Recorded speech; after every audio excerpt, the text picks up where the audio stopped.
That would be great. I know.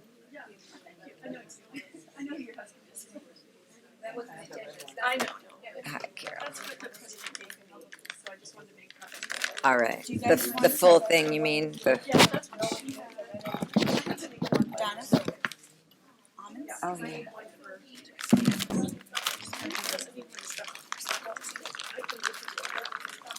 There you go. Thank you. Yes, thank you. They're all stuck, I told you. I know. Yes. Okay, calling all board members. Okay. Where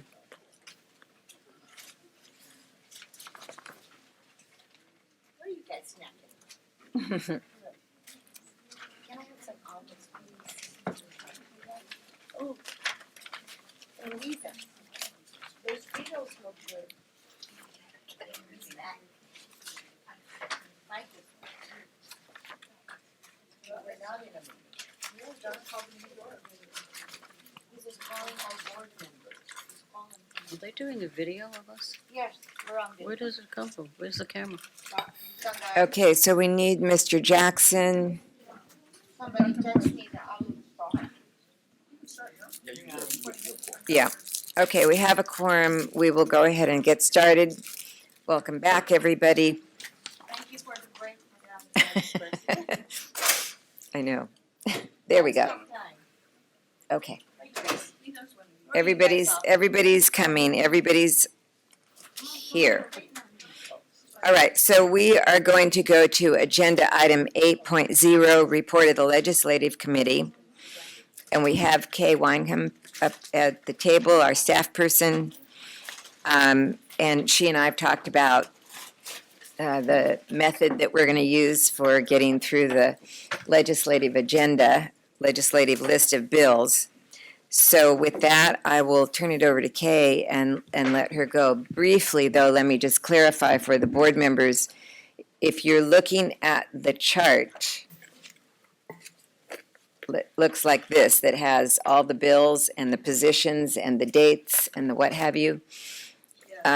What we are going to do is discuss those that are bolded where the committee made a recommendation for a position in May. We are not going to look, we're going to look at, we're going to vote on, but we're not going to discuss here the bolded ones where our position is the same now as it was before. So it's bolded where there is either a support or an oppose or a something if amended kind of recommendation from the committee. You follow me? Yes. All right. We will discuss the bold or not bold. It's not that simple. We're going to discuss the bold Okay, where that's fine, just bold. first go to Follow your bold lead, and Ms. Gerber. just look at the bold ones and then follow the numbers. We'll, okay, thank you. Okay, And please proceed. thank you. I'm Kay Wyneham, a nursing education consultant and also the legislative liaison staff person for this committee. And I hope you bear with me because as things are changing in the legislature, we had to make a little adjustment to our plan for today. So some of the bills that, like there was one new bill that had gotten introduced from the time that the agenda was developed, and then by the time the final materials had to be provided, it was no longer an active bill. So even up until yesterday, there have been changes to the status of the bill. So something that was, that's why you might see two of the columns on the table that may have blanks, and that's because, yes, it was on the agenda. No, neither the legislative committee nor the board took a position because the bill just really didn't warrant it because it was no longer going to be an active bill to follow. So thinking about what we're doing today, it looks like the first bill we're going to discuss is Assembly Bill 2193. And Donna, please, if I skip over a bill, please Yes. remind me. 2193, it's Mainshine's bill related to maternal mental health.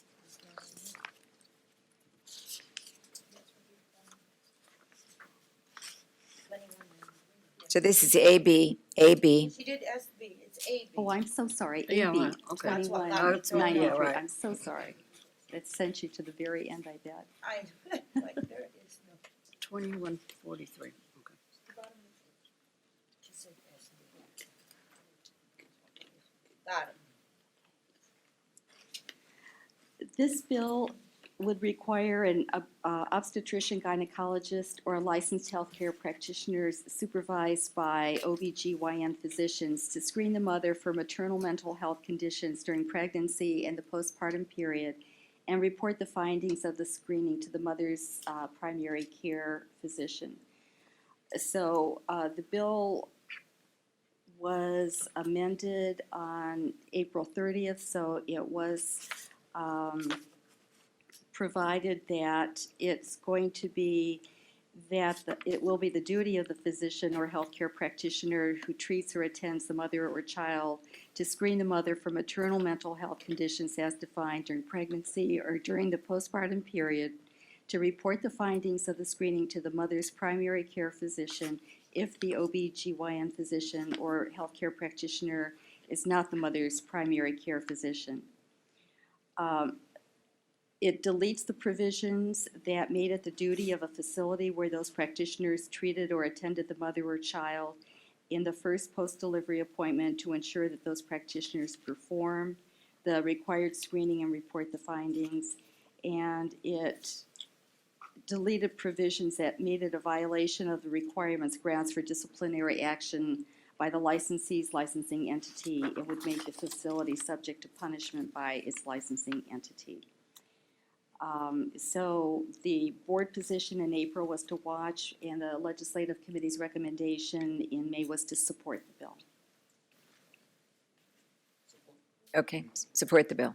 So you gonna do each one of them separately and ask for a motion, or do you want to do them I together? think we have to do each separately and do a motion. Yes. So I'd move to support this.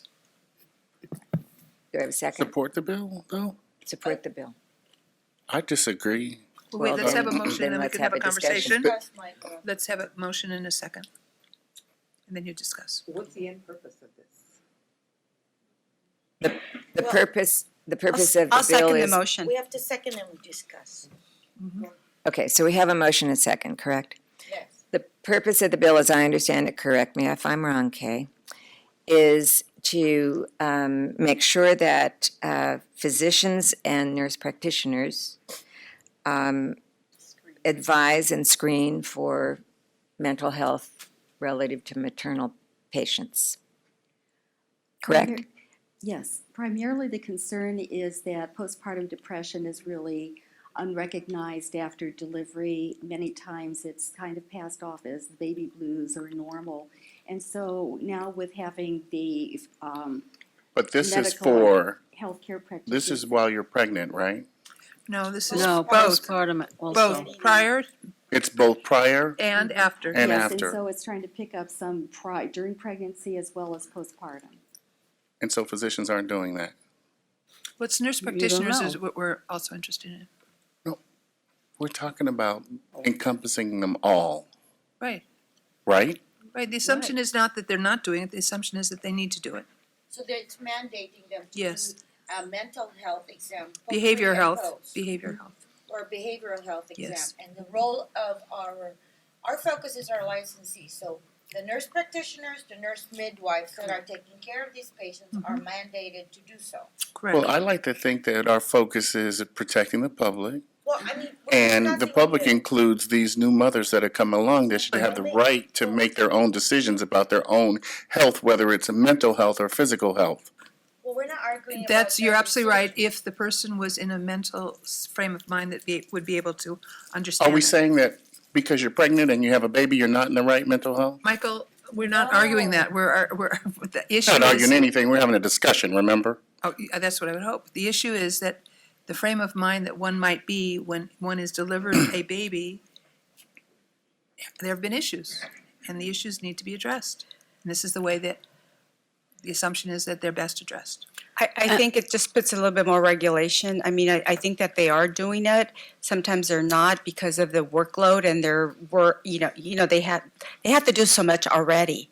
And this just going to mandate it to make sure that they do it. And how is this going to be not only implemented, but is there going to be a procedure that, I think that that what this is everybody an has to go- awareness. It's that the practitioner, the professional practitioner needs to be made more aware, that they need to pay more attention to make sure that this is being done. That no doubt it's being done, maybe not as deeply as it needs to be done or appropriately as it might be done, but this is asking for definitive knowledge that it is being done, that's all. Okay, no, that's, well, we have there's a more to it motion. than that. Right, but it's not like it's not being done. I'm not questioning whether it's being done now or not being done now. If you're going to mandate that something is to be done, how is it going to be done? Is there going to be certain questions that are going to be asked, or? Hey, can you help here? I have not explored the issue about what the screening is to consist of, but there are tools that are available that can be a very brief assessment. But the point is that once that healthcare practitioner has done it, that they also communicate that information to the patient's primary physician, so that that primary physician is going to be in a position to do more long-term follow-up for that particular What if you condition. don't Or want to referral. share information concerning your mental health with your primary You care mean physician? from a patient Yes, perspective? that might not be the relationship that you have established with the primary care provider to tell them this. But I think that that's where they would note on their notes that the patient declined. I have concerns for the nurse practitioner in the sense that the nurse practitioner. Can you speak Commissioner, to the your mic? microphone. Sorry, I have concerns for the nurse practitioner in the sense that the nurse practitioner is a specialist in OB. She is not a specialist in mental health, psychiatric issues. And so if something happens that she doesn't pick up something and something happens later on, are they going to come back to the nurse practitioner and try to accuse her of not completing and doing a good assessment when that's not her primary background? I Is- would say that, just like in any condition where the nurse practitioner or nurse midwife is using a screening tool, comes up with some unusual assessment or findings, would communicate that with both with the OBGYN physician. That physician would then be in the appropriate position to involve the primary care physician as well as So- make a referral. so make a Let me referral just do a to- little insight, because I am a direct practice member and I have done a PHQ-9, which is a very basic depression questionnaire on a patient in the outpatient. So unless we know the tools Right. and unless we know the mechanisms in place, it is too early to support this bill. I think so, too. Okay, let me make this suggestion. We watch it until we get more information. We're watching, so here's what we need to do now. We need to have a full analysis of the bill. That's good. So if you all want to get in the weeds on it, then, and that's perfectly fine, then that's how we're going to do it. We're going to have a full analysis of the bill. It'll come to the committee. The first and the second already. I understand that, but I'm suggesting to the first and the second that maybe they want to amend the bill. I mean, the motion. If they don't, we'll go forward. No. All right, then let's take the When I- public comment. I was- Motion at the moment is to support the bill. And one more thing, how many weeks are they talking about here with the screening? Okay, I don't have that information. see, that's another thing that we should know. How many weeks are they talking about screening for mental health issues, and then you get screened for mental health issues, and then they find out that you are mentally ill?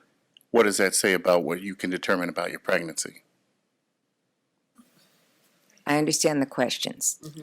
Yeah, we need a more. Let's have we have a speaker. Go right ahead.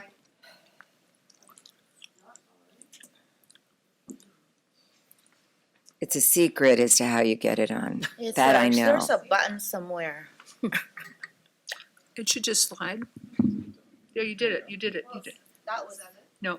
No, it says mute and select, those are my choices. There you It's go. on. It's on now. No. Okay, we have assist coming here. We can borrow Kay's. Yeah, but okay. You can come up here and stand by me and talk. Be a rock. So maybe sing. Get those karaoke night skills out. there's not enough alcohol. Oh, just kidding. Hi, I'm Catherine Hughes, and I'm a registered nurse. I'm going to speak as a private registered nurse and not as what I'm employed as. Couple things. When I go have a colonoscopy, it asks me in the paperwork, do I want to share this with my primary and who that person is? So I do think that's important. When I have lab work done that my GYN orders, they ask me, do I want to share it with my primary or who else in my people of medical professionals do I want to share that with? I think that's a serious concern because I may not want to share my results with my primary, and as long as I'm not a 5150, it is entirely up to me whether or not that stuff is shared. There is no one that has deemed me incompetent, whether I have mental health issues or not, diagnosed or undiagnosed. So that's a concern. I do think that, like, what assessment tool are they going to use when they do this is important.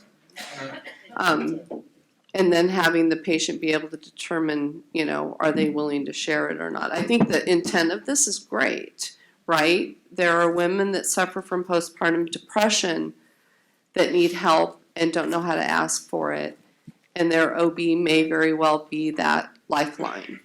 But I do think that because SEIU is not taking a position on this bill, that as a private voter, those are some of my concerns. And so I get where you're coming from. They shouldn't automatically report it. It should be something that has to be consented to, because it is now. Thank you for that comment. Any No, other comments? Suicidality is a different issue.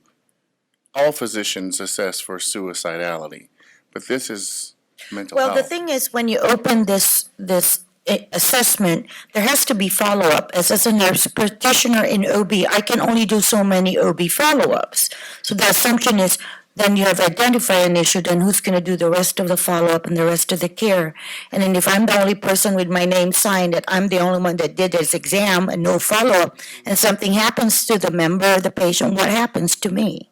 Well, that's what I was kind of alluding to. And it's too broad out there, so we would like to know. I mean, of course, the primary care needs to be looped in, or a psych professional, but if the patient says no, then it's a no. Yes, ma'am. Hi, my name is Alice Matlanagara, and I'm just commenting as a registered nurse in obstetrics, and it is in my expertise that there are several screening tools for postpartum depression that has been allocated or utilized or implemented at the hospital upon discharge of these new mothers. Just a little bit of information. This is a normal process, giving childbirth. However, it is a life-changing event for some, and some cope very easily and normally, and some may have some challenges or some resources or support that they need to be followed up upon. And having this, however, this is done not consistently, I can say that. And through the Association of Women's Health Organization and Neonatal organizations, A1, there are some recommendations out there that are evidence-based and some screening tools that are commonly used and could easily be implemented. I do support this bill only because then it mandates or regulates the consistency and the standardization of the practice of screening these new moms and providing the resources, whether it's within their community, whether it's through WIC or whether it's through other agencies as a follow-up. And also, and it's up to the patient whether or not he or she would then support that. But it will protect the registered nurse, the OB nurse, whether they're in the nurse practitioner capacity or a staff registered nurse at the women's health facility, to then be able to document and set, these are the findings, and this is what the resources or referral has been provided upon discharge or upon seeing that patient. So quick question. Yes. So when you answer and you reach a certain score, then there are stuff in place that either to call a psych professional to Exactly. all that, right? Depending on the initial score of the screening tool. Exactly. And is that So- only initiated upon discharge or at the 6-week postpartum visit as well? I cannot say at the 6-week postpartum discharge, Because and that's those usually when it offices happens. are inconsistent. Okay. would Because also it look- depends on the practitioner of that particular doctor's office or agency or follow-up care that, because we can't even guarantee a mom would follow up and return to 6 weeks later. And this is why WIC was allocated to do those home health visits in the maternal child division of the county health divisions, to particularly address some of those moms who may not return to their physician's office for the 6 weeks visit or the 2 weeks visit after C-section.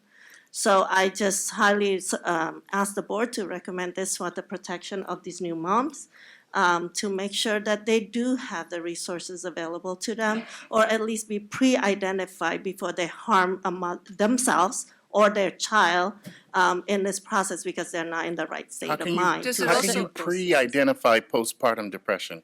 The screening tool. You said pre. No. What I Okay. meant is during discharge. The pre is very hard to identify, and it's not as evidence. But at the postpartum, there is evidence, and there are confusion within postpartum blues, postpartum depression, and so forth, because it is a life-changing Yes, event. it does. So thank you for I don't listening. think that we are objecting to there being a screening process. We all know about postpartum depression and the severities of it and what can happen. I think what some of us are concerned about, that's not there's no tool that's mentioned within the bill. At least I haven't read the okay. whole bill, but is that correct? You speak about a tool, and there are a number of these screening exams. Yeah. But that would have to be, I think, in there, because otherwise people would Well- be using all kinds of different ways of screening if there wasn't a particular Right. tool. So the A1, AWOHNN, is the organization that oversees the mothers and the neonatal, the women's health, and they do have recommended screening tools as well as pathways for those nurses to be able to allocate. So we do want to use evidence-based tools that are very highly recommended out there. So you're an OB nurse, right? Yes. Is this not going on right now? It's not consistent. It depends on who your leadership is. I know I've implemented it in my units when I was once upon a time a maternal child health director. And it is an important recognition because it's easily confused with just, she's a new mom and she's just emotional or she's just upset because she hasn't gotten sleep because of breastfeeding and this and that. And so I really strongly believe that we do need to take care of Even if you were not having baby blues, people who don't have sleep, people who are stressed, are still at a risk for having mental health issues. Absolutely. Okay, The issue thank is you also- very much for Thank you very your comments, There's very also an- helpful. There's an issue with having it done will also afford the recipient the opportunity to bill insurance. If I'm they trying have to read, insurance. Yeah, because everybody's insured, right? Let me quick suggest question. something, because if we don't figure out a way to move on from this decision, you're going to be here past your flight time, actually. So, My 5 o'clock flight's always delayed, so. one option perhaps is that we could vote vote and to, vote down if we you could, wanna vote. well, that's We'll one see what option, is the we vote just vote is. up or down. The other possibility perhaps that might make it easier for us is, this is for consideration to the maker of the motion, is that we vote to support the bill in and concept. ask staff to follow up with the author's office and go through the various questions that have been asked.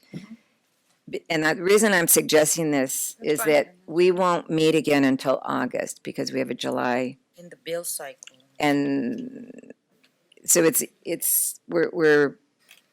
I'm trying to figure out a way to operationalize some action here. You can vote, the motion could be to support in concept. I don't see the problem as much as everyone else does, but anyway, I would suggest that people don't want to support the motion, they can vote it down and then you have another motion. But you just said support in concept. So we support in concept, so at least we can be at the table. That's fine with me, it's still support.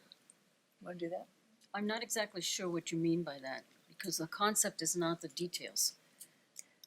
Okay, you know what? Let's just vote on the motion as you originally made it, and we'll see where we're at. Okay. So your motion, could you just state it? Motion is to support AB 2193. I think we should wait till Pilar comes back, because she was present at the time when the first and second was made. We have a quorum, though. She stepped out. No. Imelda's a second. We have a quorum. Can we do that, No. We have a quorum. We have a Chair? quorum. We have a quorum?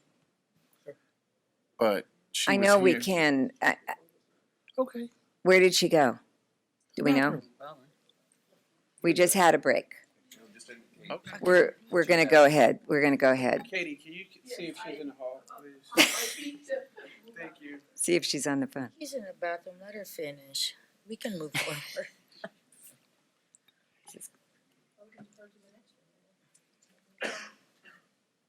Can we wait to vote on that and discuss the next one if people feel so strong? I mean, we Let can me- vote. Let me just take 30 seconds to see if she arrives before we switch gears.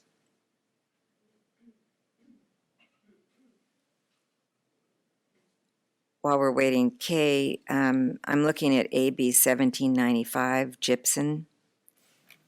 Did that bill get held? Just oppose, watch. Sorry, 17. 5.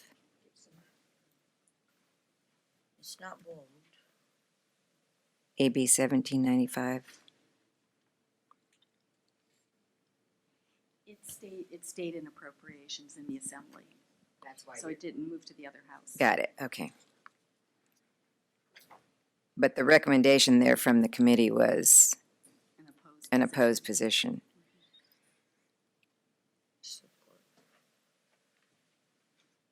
Okay, we're going to go ahead and move on the motion on AB 2193. We ready to, It's okay, we're not. we're going to go, we're going to go. We're going to go.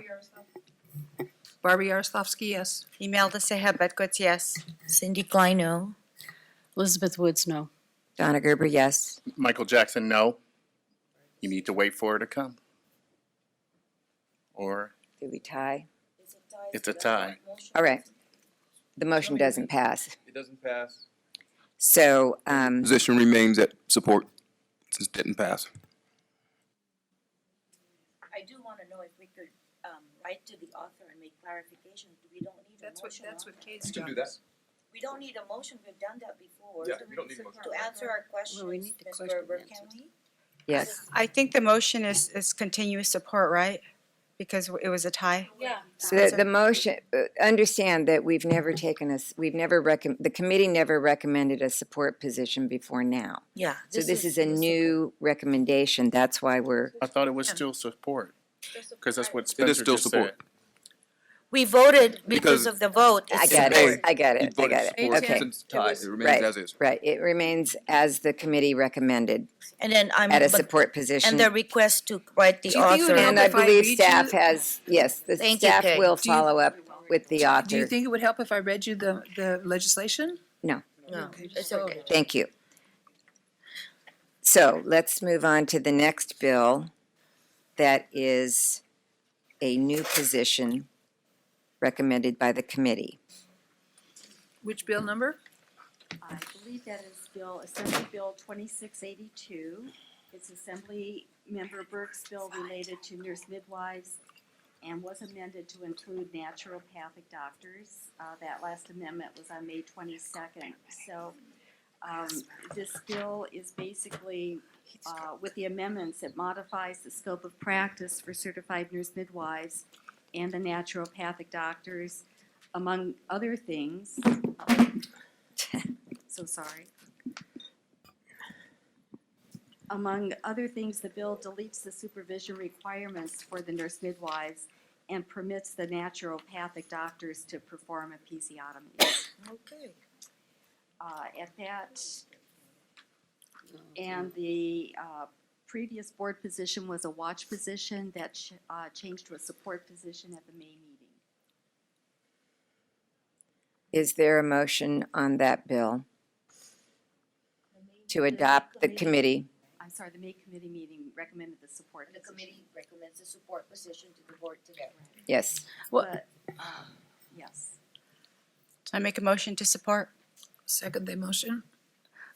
I have a question about this. Stacy, staff has something to advise us Can I of. just make a comment? This bill tremendously changed after you That's right. recommended a support position. I think the board needs to That's consider all the changes to this bill. Correct. And I'm so sorry, I did not mention that the amendment date was May 22nd, and that was after the legislative committee had met on May 10th. So could you repeat the changes then? Okay. The bill added 2 sections of law so that existing law authorizes a certified nurse midwife to furnish drugs or devices, including controlled substances, including if the drugs or devices are furnished or ordered incidentally to the provision of care in specified settings under physician and surgeon supervision. It also authorizes a nurse midwife to perform and repair episiotomies and repair lacerations of the perineum in specified healthcare facilities only if specified conditions are met, including that the nurse midwife's physician and surgeon is credentialed to perform obstetrical care in the facility. So the bill as amended, the bill, well, I'm just going to briefly describe this. It did authorize the naturopathic doctor certified for a specialty practice to perform and repair episiotomies and repair first degree and second degree lacerations. So that was added without any real, context provided related to that. So it was interesting timing that it's this late in the session that was added. But as it relates to the practice of nurse midwifery, the bill would provide that a nurse midwife will practice under the supervision of a licensed physician and surgeon or an experienced certified nurse midwife for a minimum of 18 months in the period immediately following his or her licensure. A certified nurse midwife who obtained his or her license prior to January 1st of 2019 or who was licensed outside of California before that date shall be required to show that he or she has met the minimum supervision practice requirements. It deletes the provision that provided for the authorization for the board to appoint a committee of qualified physicians and nurses to develop standards for educational requirements, ratios of nurse midwives to supervising physicians, and associated matters. It would instead require the board to appoint a committee of physicians and surgeons and nurses to make recommendations to the board on all matters relating to midwifery practice, including but not limited to education and appropriate standards of care. It deletes the requirement that a certified nurse midwife practice under the supervision of a physician and surgeon. It would authorize a certified nurse midwife to attend to cases of normal pregnancy and childbirth. It would define the term normal pregnancy and childbirth as one that includes conditions such as the absence of pre-existing diseases or conditions or significant diseases arising from pregnancy. It authorizes a certified nurse midwife to attend to a case of childbirth if a pre-existing disease or condition or significant disease arises if all other conditions are satisfied and the potential midwife client has had an examination by a physician and surgeon. It would prohibit the nurse midwife from providing or continuing to provide care to a woman with a risk factor that will adversely affect the course of pregnancy and childbirth. It authorizes the nurse midwife to furnish drugs or devices when care is rendered in a home and would authorize the furnishing or ordering of drugs and devices under standardized procedures and protocols rather than under physician and physician supervision. It authorizes the nurse midwife to procure supplies and devices, obtain and administer diagnostic tests, order laboratory and diagnostic testing, and to receive reports. It would make it a misdemeanor for a nurse midwife to refer a person for specified laboratory and diagnostic testing, home infusion therapy, and imaging goods or services if the nurse midwife or his or her immediate family member has a financial interest with the person receiving that referral. It deletes provisions related to the specified conditions when a nurse midwife performs and repairs episiotomies and repairs perineal lacerations in specified healthcare facilities. The bill would now require a nurse midwife to establish procedures that relate to the performance and repair of the perineum that, among other things, ensures that all complications are referred to a physician immediately. It requires a nurse midwife who's not under the supervision of a physician and surgeon to provide a written disclosure to the client and obtain the client's written consent. It requires each certified nurse midwife who assists in or supervises in assisting in childbirth that occurs outside of a hospital to annually report specified information to the Office of Statewide Health Planning and Development, would require the office to annually report the information to the board, and would require the board to include the information in the board's annual report to the legislature. It provides that the board shall send a written notice of noncompliance to each licensee who fails to meet the reporting requirements. Failure to comply with this subdivision will result in the nurse midwife being unable to renew his or her license without first submitting the requisite data to the office for the year for which this data was missing or incomplete. It also, or lastly, provides that a violation of the provisions related to the reporting requirement would not constitute a crime. I'm going to remove my support position. My motion. Your motion. Okay. Okay, we have a motion and a second to change the position to watch. Any more discussion? I do have several questions, so I'm trying to understand this. This is a long bill. The episiotomy portion of it can be done, or any portion of the nurse midwife working independently is after the 18 months under a physician. Is that my understanding of that? Okay, so there'd be 18 months where they're not independent, then they're independent. Are they independent in all settings to do episiotomies? Was that just going to be for a hospital setting? Or That's the in a question. birthing That's a good center? question. So if currently they're doing it in the hospital is one thing. The question is if they're allowed to do it outside of the hospital. Well, that's my question. Yeah. You can do it outside, I mean, you can do it. Physically, you can do it, but I is think- it going to be allowed to be done in a birthing center or in home? And the repair? Some of these places that have nurse midwives don't have hospital schools for rural.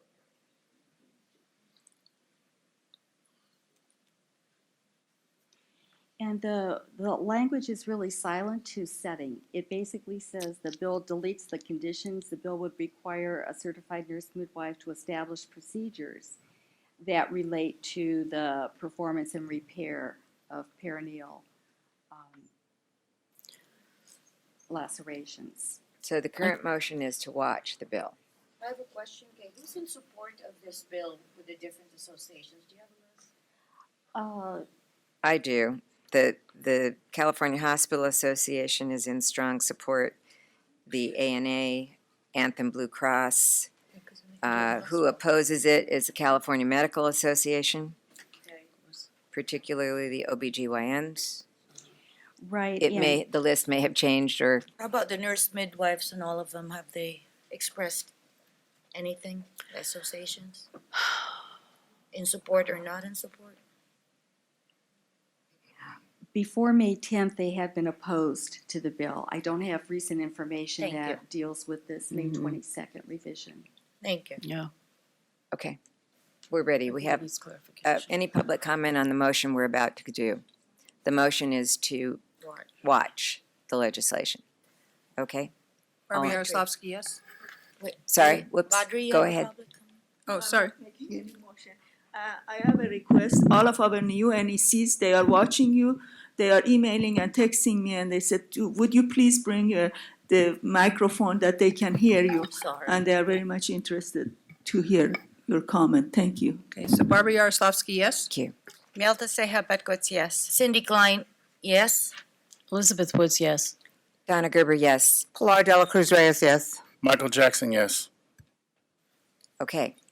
That's our position on that bill. It's a watch position. Donna, before you go on, please, could we have clarifications on the issues that I brought up? Because that's been a real issue with the nurse midwives as So to where you're- they can do these.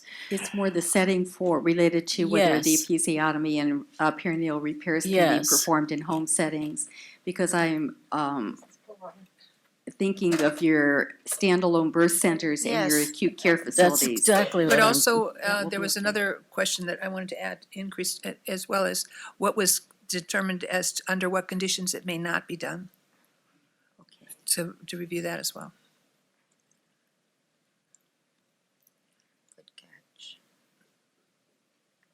Because this is a pregnancy of twins, is it pregnancy of triplets, is it previous episiotomies, all of that.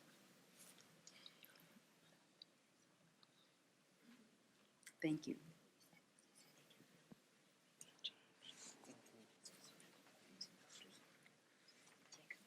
Okay, next bill.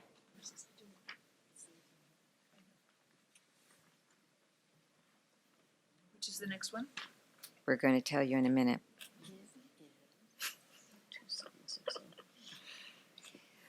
Assembly Bill 2783 is brought up for your consideration because this was a bill that neither the committee nor the board had previously considered. This bill is Assemblymember O'Donnell's bill related to controlled substances, hydrocodone combination products, and schedules.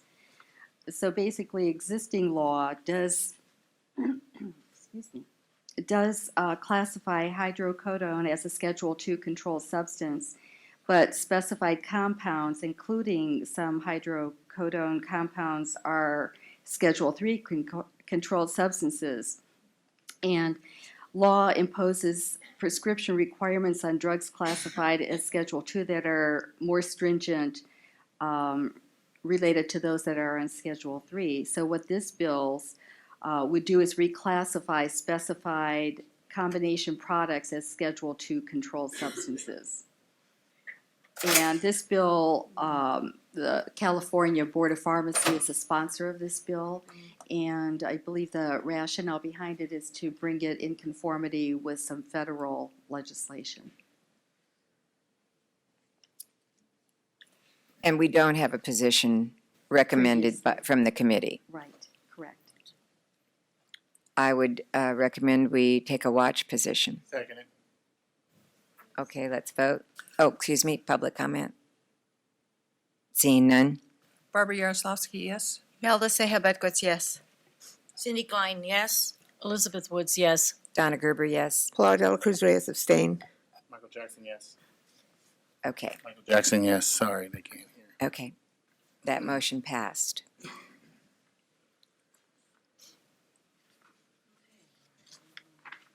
Moving into the Senate bills, it looks like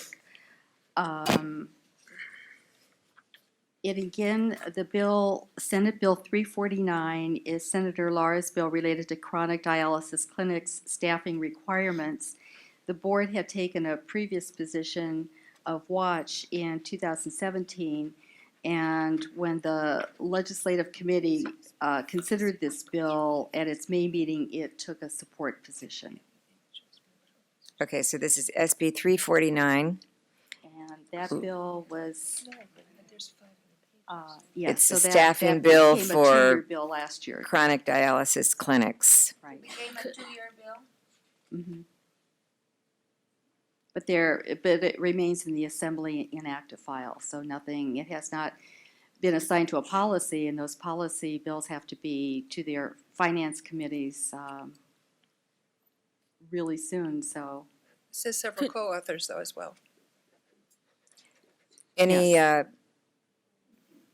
motion? Or those are the sponsors, yes. I have a question. I can't.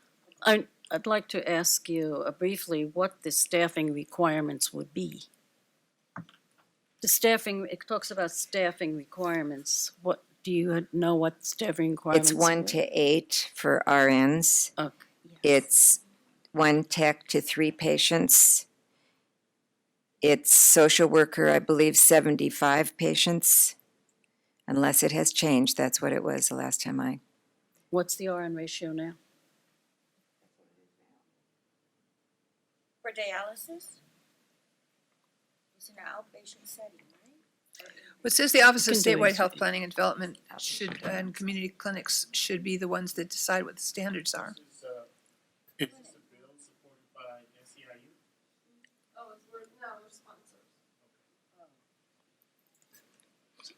So how Would does you it like differ? to make any comments on it? If I can answer the specifics, other than you already read the.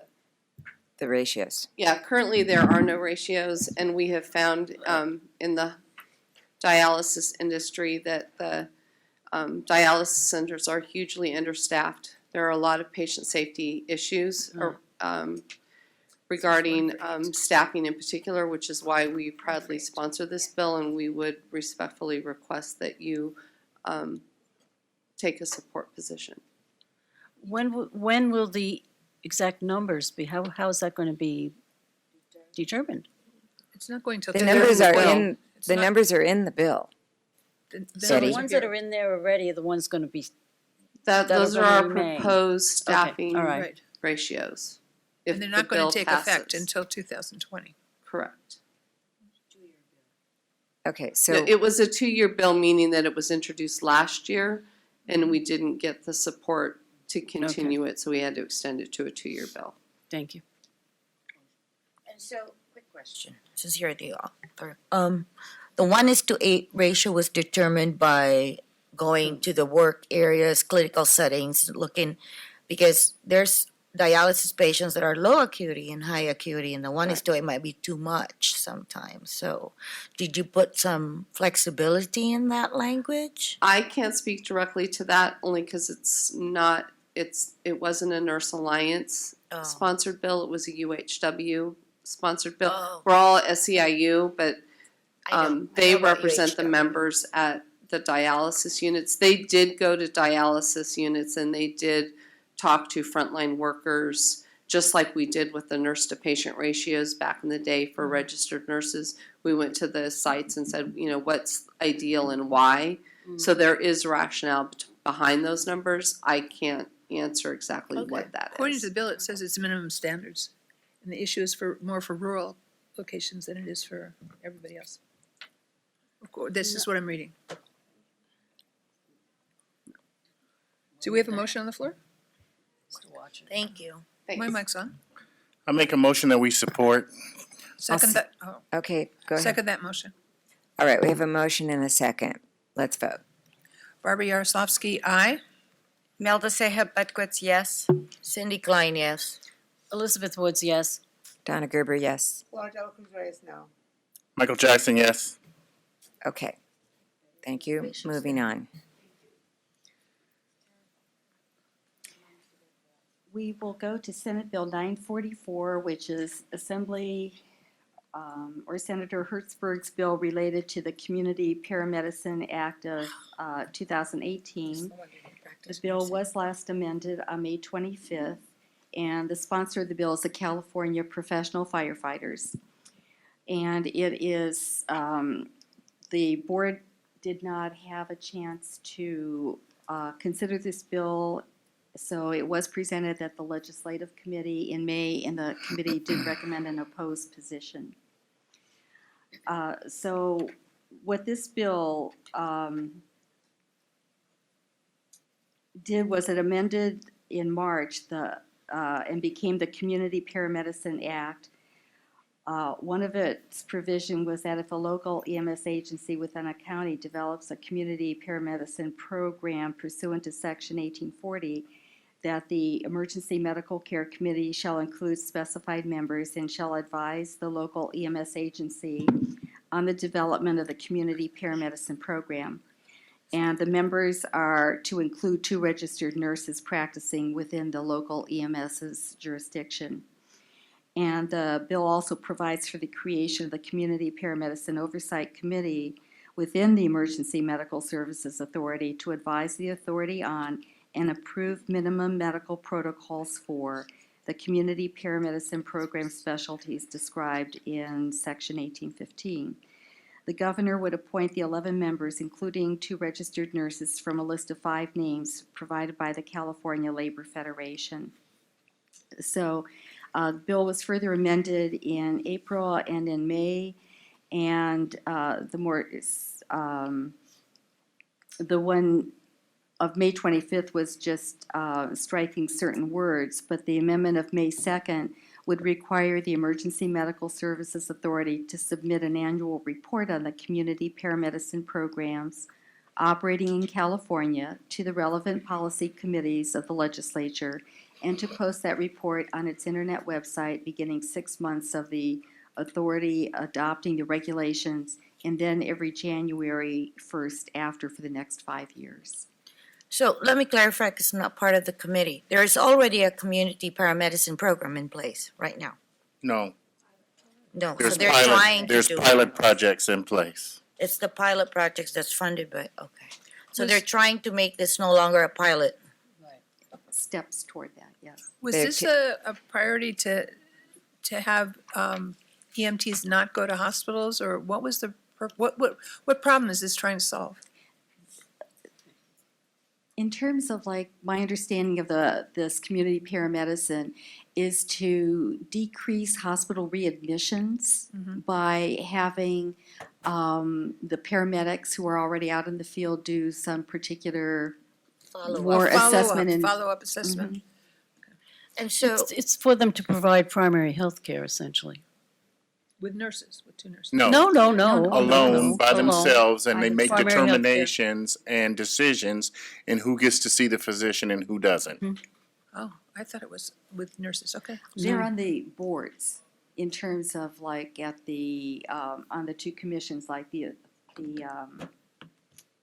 Now, she's asking about what the work is done in the field I when the do paramedic shows up to see a patient from the community paramedicine program. It's just the paramedics. It's not a nurse, No. it's a paramedic that's gone through so, training. Paramedic training. so Motion. did we consider how the pilot programs went? Was it effective? Did the community benefit? Was there less admissions to the hospital? Because there was a pilot program, because we discussed this like a year or so When you say ago. community, who's benefited from it? Well, no, I'm How asking do the we know? question. Patients Yes. or organizations? Right. That's what I she's don't asking. The have, patients. in terms of the reports, I don't have the specific details about the reports and the information. I believe that in the past at our meetings here, there have been some public members who have talked about the report focusing more on the cost aspects of it rather than on the patient welfare and who was getting the appropriate medical treatment and who would not be.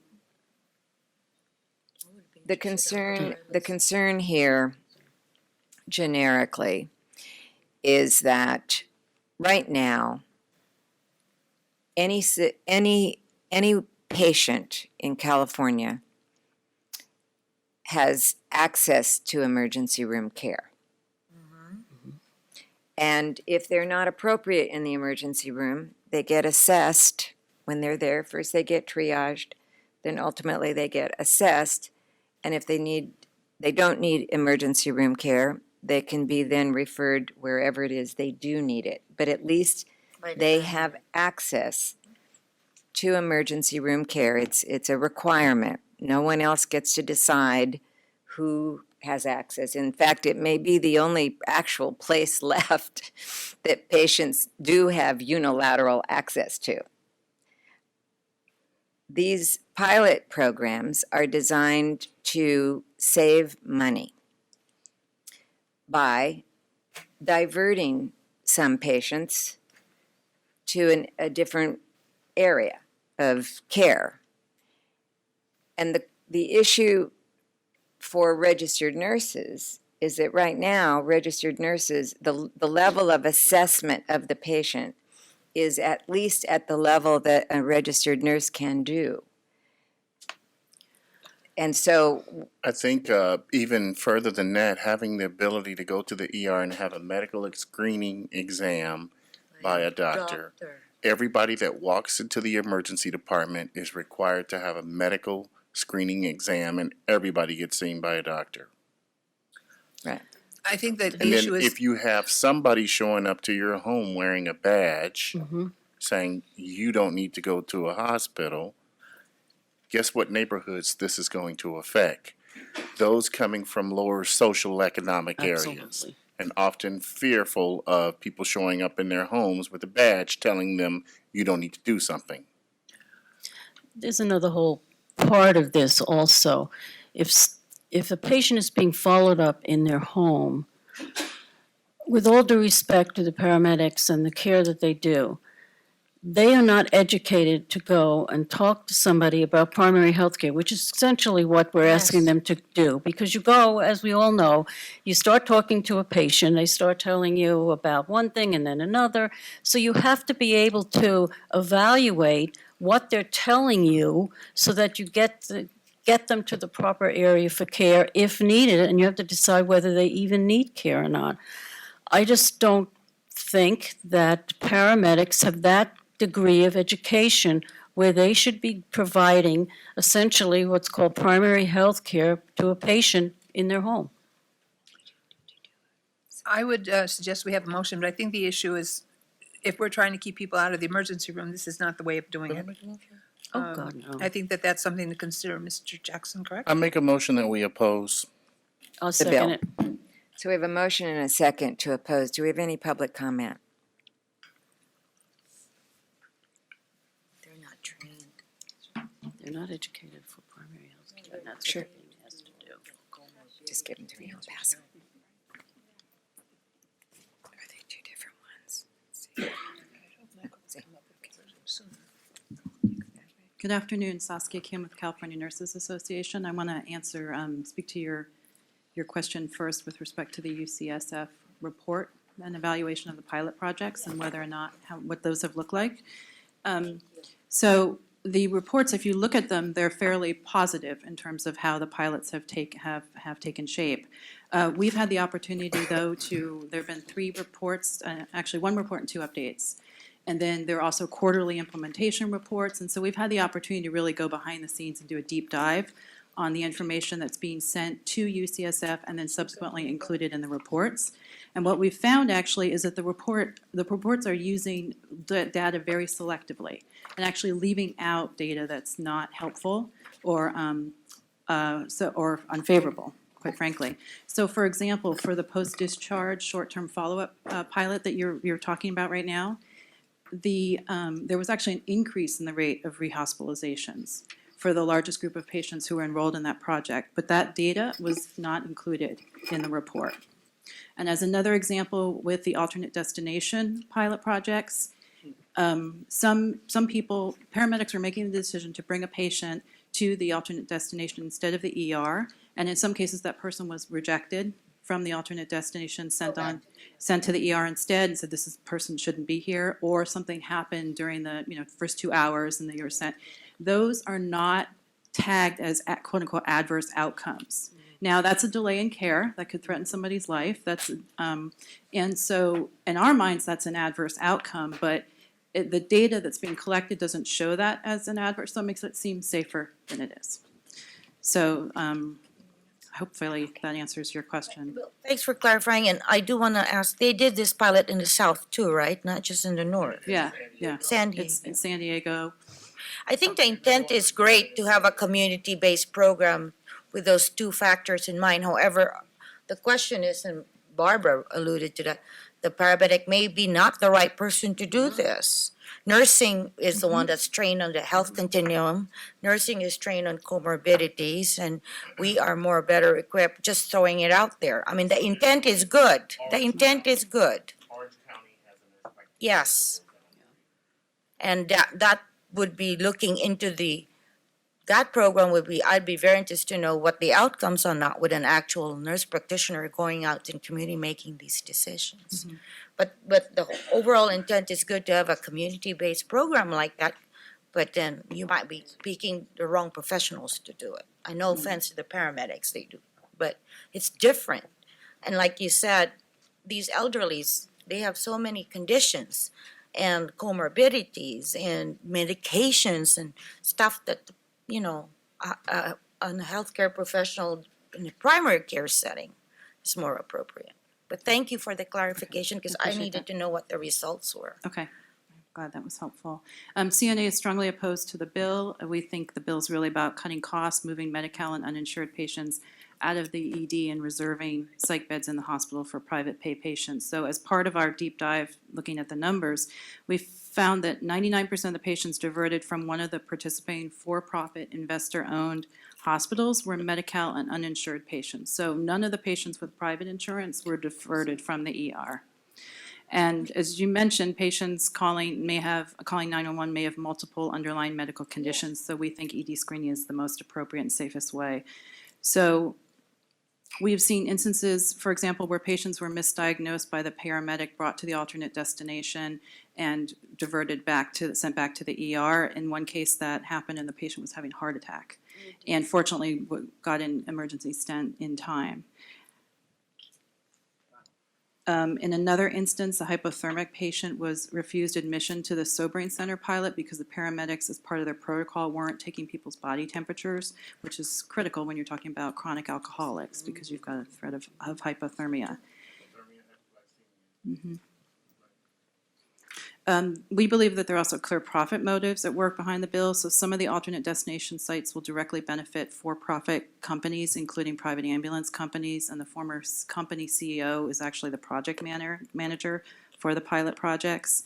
And on the insurer's side, Anthem Blue Cross recently indicated that it will start reimbursing ambulance companies even when they don't take the patient to the hospital, so for non-transport. So we believe that sets up a perverse incentive to divert away from the hospital. Could you repeat the one right before this one that you just said, that who was getting a financial interest in this report? So one of the private ambulance companies that is has a number of these pilot projects is AMR, and their former CEO is the project manager for the pilot projects. Or their former, okay, Yeah. thank you. And there's actually a budget proposal which we supported, which is part of the budget moving forward, and included in this year's budget, that would put drug and alcohol counselors into every ER. And we think that's the best way to make sure that people get the care that they need and the services that they need without compromising their safety. And then, as you have talked about, the bill also would allow firefighters and paramedics to perform primary care functions in addition to their main responsibilities. So we talked about the post-discharge, but in addition, we just don't think it, in San Diego, for example, there's you mentioned the 911, frequent 911 user program, where they actually had to stop enrollment because the paramedics couldn't meet their contracted 911 response times at the same time that they were providing these additional services. Oh, because they didn't hire more people for the pilot. They just did with what they had. Right, existing. because the paramedics had to do this as part of their existing responsibilities added on, and they were not able to do that. So the decision how to run the pilot is based by county, because if Orange County decided to put a nurse practitioner in, that's the decision of that county? Is that how that goes? Right, so I understand the LA Sobering Center, for example, had a nurse practitioner going out with the paramedic. Okay. That's part of But you theirs. don't have that's- results of their, That's part of the local pilot project. So it's all run through OSHPD, and then EMSA is the sponsor of this particular pilot. thank you. For all those reasons, we oppose. I'm happy to answer any other questions. Thank you. Any more public comment?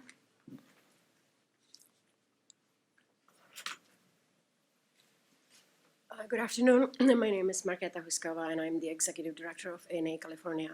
And we are also in opposed position to this bill because we are concerned about the access to care, access to primary care. We absolutely agree that it is the role of a nurse to do overall physical and mental assessment. It is not the job of the paramedics, even though we appreciate their work and we know how hard they're working. They're our colleagues.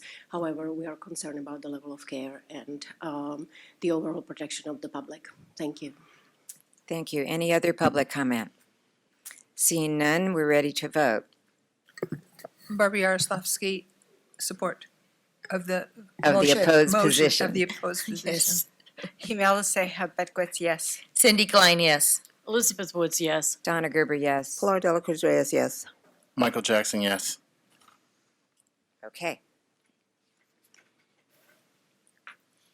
The next bill we'll look at is Senate Bill 1127. This is Senator Hill's bill related to the pupil health administration of medical or medicinal cannabis at school sites. And the board had previously taken a watch position. The committee has the recommendation of a support position from its May 10th meeting.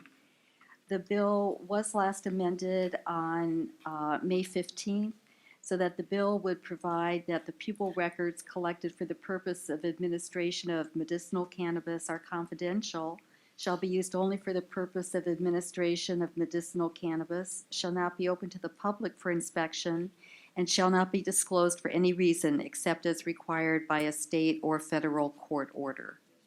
And let me just clarify in case the question comes up that this is parents administering medication to their children, correct? Correct. Correct. Yes. Yes. So I move to support. We have a motion. Do we have a second? I'll second that. A motion and a second. Any public comment? Seeing none, let's vote. Barbara Yaroslavsky, aye. Himela Seha Betquits, yes. Cindy Klein, yes. Elizabeth Woods, yes. Donna Gerber, yes. Pilar Dela Cruz Reyes, yes. Michael Jackson, yes. Thank you. Okay, great. What's the next one? I lost my place on the thing. Here it is. The next bill is Senate Bill 1152. This is Senator Hernandez's bill related to the hospital patient discharge process, homeless patients. The bill is currently with the Assembly's Health Committee. It was last amended on May 18th, May 24th. So as amended, existing law requires the State Department of Public Health to license and regulate general acute care hospitals, acute psychiatric hospitals, and special hospitals. Existing law requires these hospitals to comply with specific statutory provisions for standards of care and regulations promulgated by the department, and a violation of these provisions or regulations is a crime. Existing law requires each hospital to have a written discharge planning policy and process that requires that the appropriate arrangements for post-hospital care are made prior to discharge for those patients likely to suffer adverse health consequences upon discharge if there is no adequate discharge planning. The bill would now require that hospitals include within the hospital discharge policy a written homeless patient discharge planning policy and process that includes, among other requirements, coordinating services and referrals for homeless patients and procedures for homeless patient discharge referrals to shelters, medical care, and behavioral health care. It requires, or would require, each hospital to report specific information about all patient housing and discharges to the Office of Statewide Health Planning and Development, and it would specify how its provisions are to be construed in relation to local ordinances, codes, regulations, or orders related to the homeless patient discharge processes. There was a question at the April meeting whether CMA and the emergency physicians now support the bill as amended, and for the board's information, those two organizations are still listed as opposed to this bill. Which two? California Medical Association and the California chapter of the Association of the American College of Emergency Physicians. Is there a reason that they're opposed to having a written plan to release a patient versus putting them in a cab and dumping them on the street? It's probably more work. It's more accountability. I wanted, what's the opposition? Why? I'm sorry I don't have that answer. We can't always rationalize I what would others like to do. understand what the. Yeah, the question was asked. Then it at the wouldn't meeting. be, You heard the question. then it would no longer be an emergency department. You heard my question. I'm gonna move to support this. I will second that. Okay, so we have a motion and a second to support SB 1152 by Hernandez. Yes. Do we have any public comment?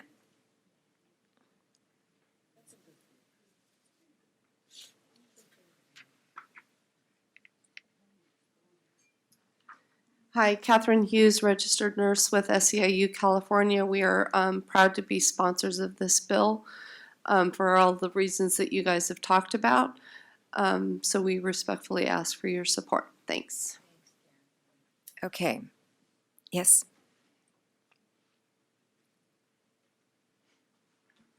Actually, I have more of a question, an operational question on this bill. In theory. Could you state your name, please? Oh, I'm sorry, I'm Kim Tomasi, and I'm just speaking as a nurse today. Okay. My question is, in the bill, as it was written at one time, it said that the patient had to be given 30 days of medication, not a prescription, but actually given 30 days of medication, clothing, clean clothing, and a hot meal within 1 or 2 hours of discharge. And as this applies to the emergency department as well as the inpatient discharge, perhaps some of the opposition to it is some of those onerous conditions to the timelines of and the amount of medications for 30 days, because a lot of hospitals no longer dispense outpatient medications. Just While I'm reading this, I haven't seen I'll go look at the bill right now, but I'm not seeing that in my, I unless appreciate it's that. changed over I the time. appreciate your comments, but that's Okay. not what I'm reading. Yes. Thank you for your speculation. Margareta Huskova, Executive Director, ANA California. While we support this bill very excitedly because it is increasing access to care and it is looking after our population and one of the most fragile of populations, we are concerned about some of the provisions. And so what we wondered with the author is, so would the regulation mandate that we need to be hiring more nurses? We cannot be just adding more work on already overworked and stressed out nurses. So that was our only issue about that. We also read the 30 days medication, the meal, the clothing, which is all great. However, the question is, how are the hospitals, will the hospitals be putting this or this expectation on nurses? So that's what we were discussing in our legislative committee. So we are supporting it right now, but we are waiting to hear a little bit more. So thank you. Great, thank you very much. Okay, we have a motion and a second. Are we ready to vote? Barbara Yaroslavsky, aye. Imelda Seha Bedquitz, yes. Cindy Klein, yes. Elizabeth Woods, yes. Donna Gerber, yes. Pilar de la Cruz Reyes, yes. Michael Jackson, no. Okay.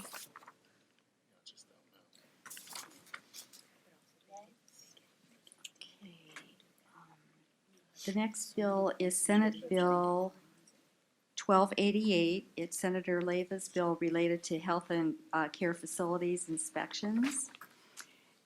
The bill was last amended on April 25th, and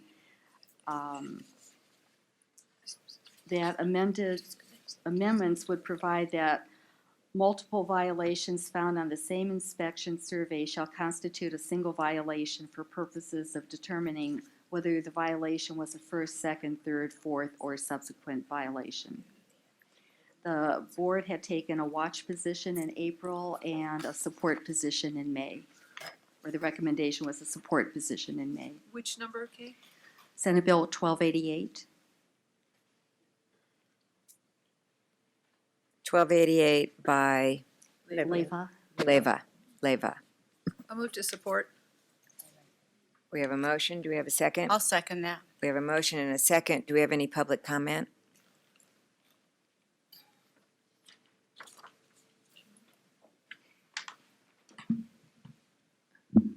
Good afternoon. My name is Frank Torres. I'm the political director for SCIU 121RN. We are one of the co-sponsors of the bill. We ask for that the board supports this bill. Our bill does two things. One, it creates unannounced visits by CDPH, so hospitals can't get a heads up when they're going to go investigate violations. And two, it creates repeat offender language, making sure that we hold those hospitals that continuously violate the law finally accountable. So we ask for an aye vote. Thank you. Excuse me, I just have a question. CDPH already does unannounced visits.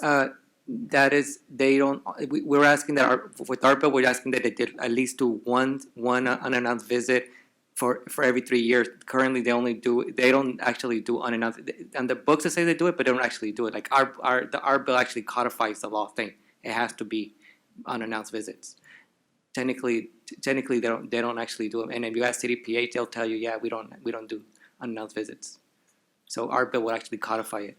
Every time they came into my hospital, they weren't announced. Yeah, but if you were to ask them, they say, yeah, we don't do it like that. And we actually have hospitals where the hospital will use code names like, code rainbow to let the employees know CDPH is on their way, or today's going to be a great day. Like those are all different codes that you use. So our bill will make sure that doesn't ever happen again.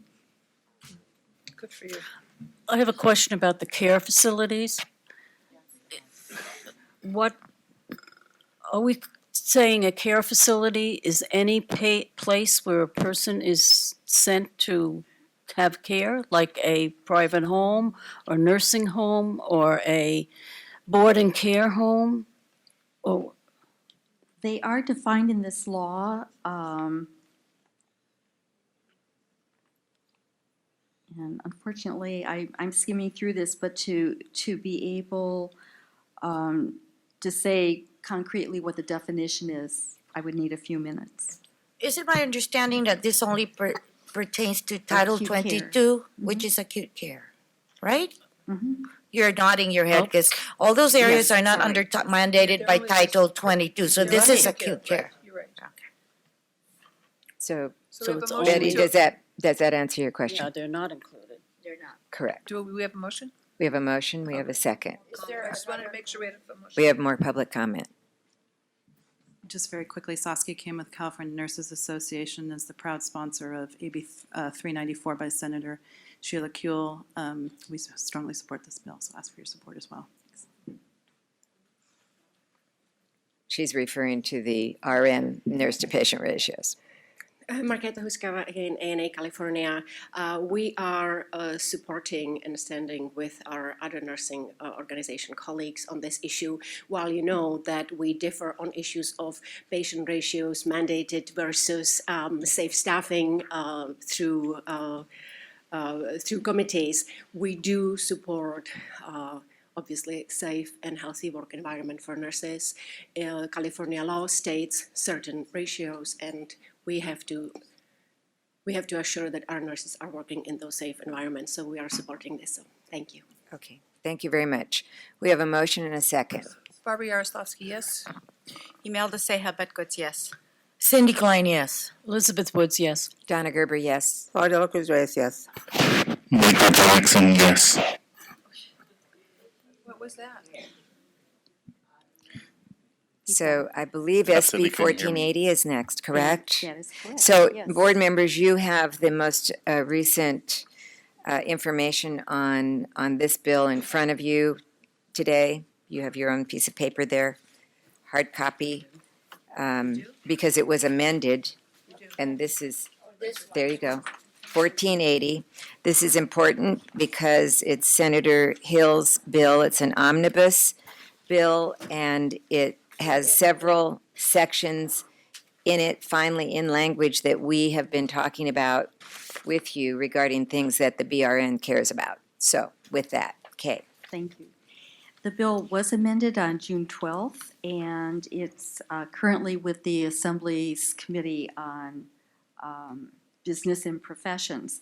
So what I thought I would do is just quote directly from the revised language as to what the changes were going to be.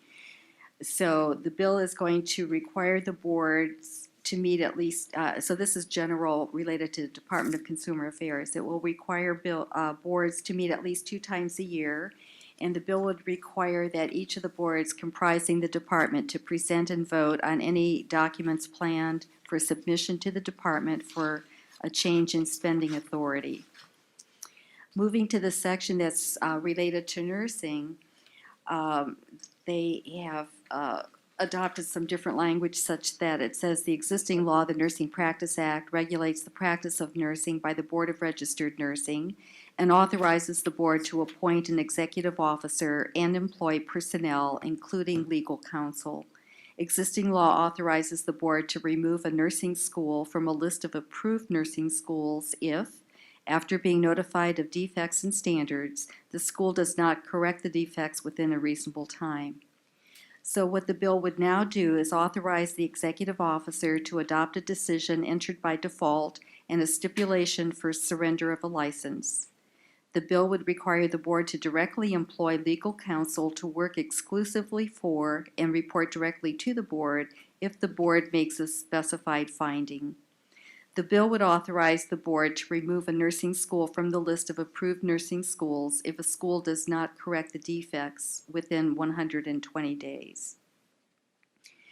Then there was a provision that was in a previous bill related to the fees for the public health nurse application, that previously they were to be not less than $500 or more than $1,500. So that has been corrected so that they will be a minimum of $300 and not more than $1,000. And that those nurses who did pay between April 5th, 2018 and December 31st, 2018 will be refunded their excess of the $200. Going on to what's labeled as or titled as page 9 of the document. It states that each board comprising the department shall present and vote on in a public meeting any concept papers, budget change proposals, or any other documents planned for submission to the department for a change in spending authority. On the next page, page 12, it says, it adds that the executive officer shall not be a member of the board, but then says that the executive director is authorized to adopt a decision entered by default and a stipulation for surrender of a license.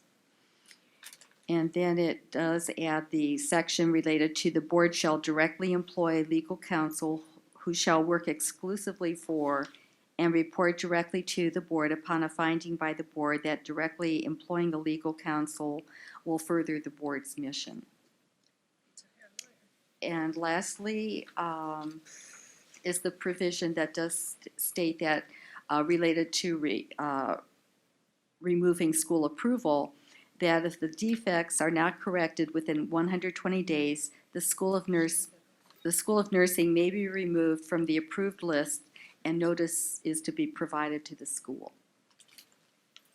So I would move to adopt. I have a question.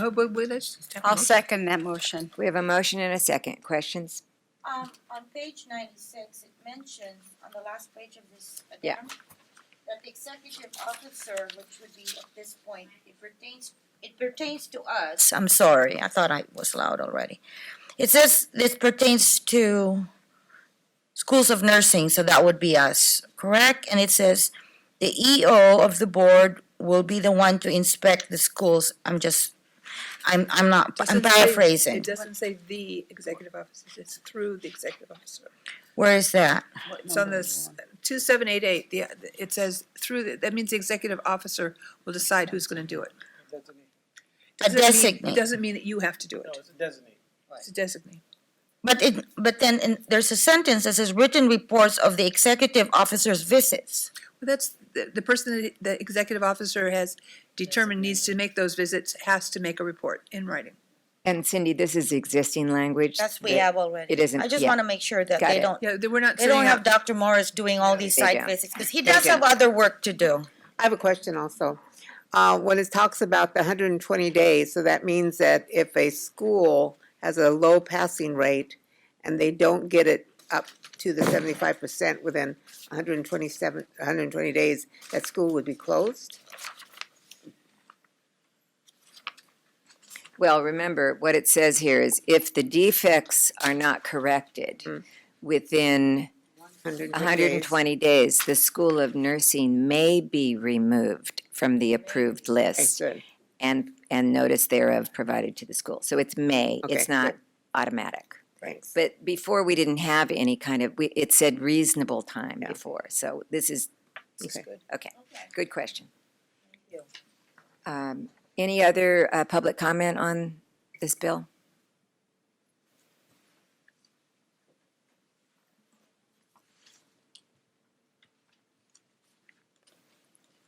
Saskia Kim again with CNA. CNA does not have a position on this bill. I just have a quick question with respect to the reimbursement piece of it. So the language says the board shall refund any registered nurse who paid more than $300 for an evaluation of his or her qualifications to use the title quote-unquote public health nurse between April 5th, 2018 and December 31st, 2018. But it doesn't say how much will be refunded. So my question was just, do you read the language as requiring the reimbursement of the difference between the 5 and the 300, so 200, or reimbursement of the entire amount? I'm going to defer to Mr. Walker. If you consider the legislative intent here, it would not be for the board to refund the entire amount, because then the person would have received the license for free. Right. And that would not be the intent of the legislature. So it would only be the difference between. Okay, yeah, I just asked the question because it just says that you shall refund anyone who paid more than 300. Doesn't, again, say how much exactly it's being refunded, so some might argue the alternative, but that's good. Thank you. Thank you for the question. Yes. Marqueta Huskova, ANA, California. We are also watching this bill. There has been a lot of amendments and changes, and we've been in talks with the author. However, we would like to applaud to all the stakeholders that they worked really hard on this to bring the public health nurse certificate to $300. We have received large number, not as large as BRN, but we have received a large numbers of nurses questioning it, and we have been using it as an education opportunities to tell them about legislative process and how this has been voted on 2015 and 2016. However, we would like to make it public that we appreciate all the stakeholders in this, and we appreciate the lowering of the fee. Thank you. Thank you very much. Okay. Barbara Yaroslavsky, yes? Nelda Seha Betgots, yes. Cindy Klein, yes. Elizabeth Woods, yes. Donna Gerber, yes. Laura Del Cruz Reyes, yes. Michael Jackson, yes.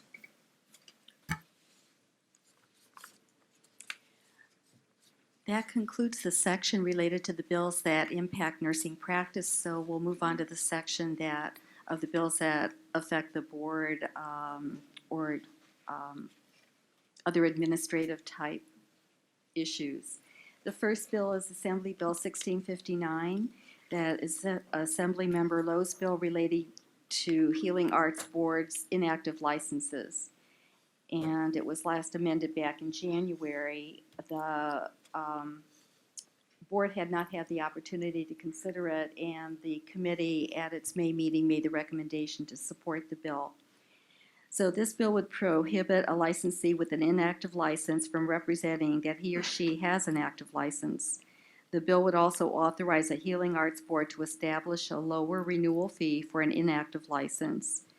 And it also would reorganize some of the existing provisions of this law. Okay, and the recommendation from the committee is to support. Any comments from staff? Seeing none. I'd move to support. Do I have a second? I'll second that. A motion and a second. Any public comment on the bill? Hearing none. Barbara Yaroslavsky, yes? Nelda Seha Betgots, yes. Cindy Klein, yes. Elizabeth Woods, yes. Donna Gerber, yes. Laura Del Cruz Reyes, yes. Michael Jackson, yes. Okay, moving right along.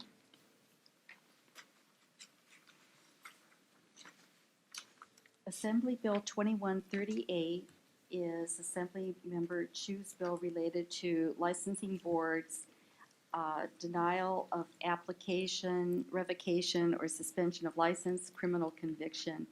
And it was last amended May 25th, so that was after the committee meeting. At that time, the committee did make the recommendation to oppose unless amended.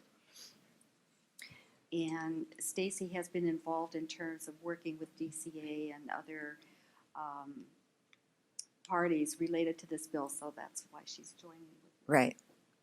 Go ahead, Stacy. Advise us.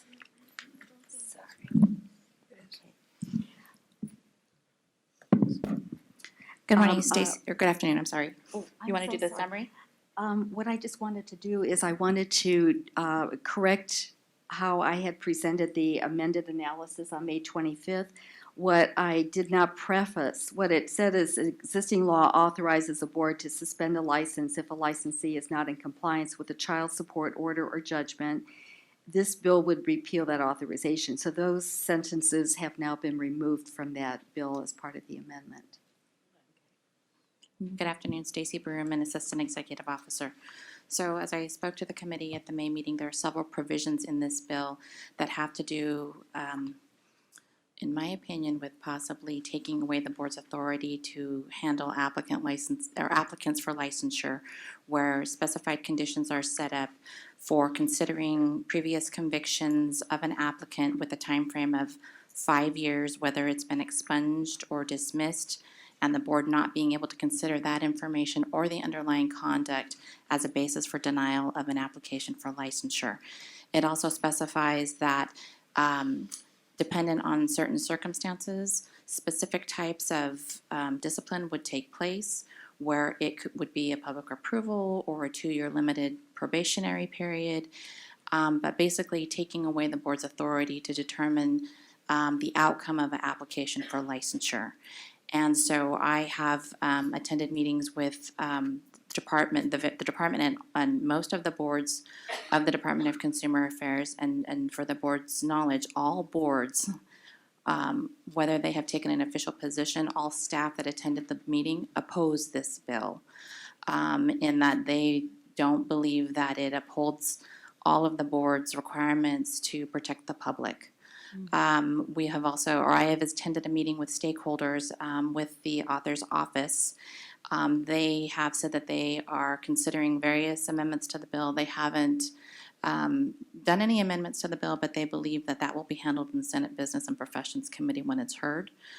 They are open to suggestions, but we don't have any specific knowledge of what those amendments might be at this time. So in order to support what you've suggested, we need to oppose this bill, correct? Correct. So I'm going to move to oppose this bill. Okay, so we have a motion and a second. Now, let me just clarify, though, that in taking the position we're taking to oppose the bill, we can be assured as the board that you will staff the bill Continue to work with the author's office. to yes, and deal those with of- all of the ins and outs of this, so that Yes. it gets ironed out, so that Yes. it comes out okay. So you want to Perfect. oppose unless amended? Yes, Do you want to oppose unless amended? Yeah, the recommendation was oppose unless amended, Yes, okay, I'll make sure that that was heard. so that would be good.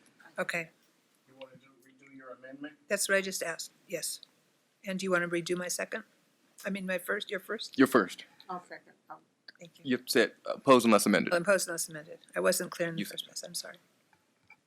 Okay, we have a motion to oppose unless amended. We have a second on that motion. Thank you very much, Stacy. Any public comment? Hearing none, we will vote. Barbara Yaroslavsky, yes? Nelda Seja Batkowitz, yes. Cindy Klein, yes. Elizabeth Woods, yes. Donna Gerber, yes. Laura Dela Cruz Reyes, yes. Michael Jackson, yes. Okay, moving right along. Assembly Bill 2483 is Assemblymember Vopel's bill related to indemnification of public officers and employees antitrust awards. So this bill would require a public entity to pay a judgment or settlement for treble damage antitrust awards against a member of a regulatory board within the Department of Consumer Affairs for an act or omission occurring within the scope of the member's official capacity as a member of that regulatory board. So the board had taken a watch position at its April meeting, and the bill was last amended on April 9th, and with that in mind, the committee recommended a support position at its May meeting.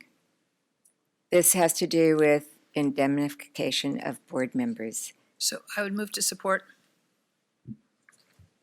Second. I have a motion and a second. Any public comment? Okay, hearing none. Barbara Yaroslavsky, aye. Melda Seha Batquets, yes. Cindy Klein, yes. Elizabeth Woods, yes. Donna Gerber, yes. Laura Dela Cruz Reyes, yes. Michael Jackson, yes.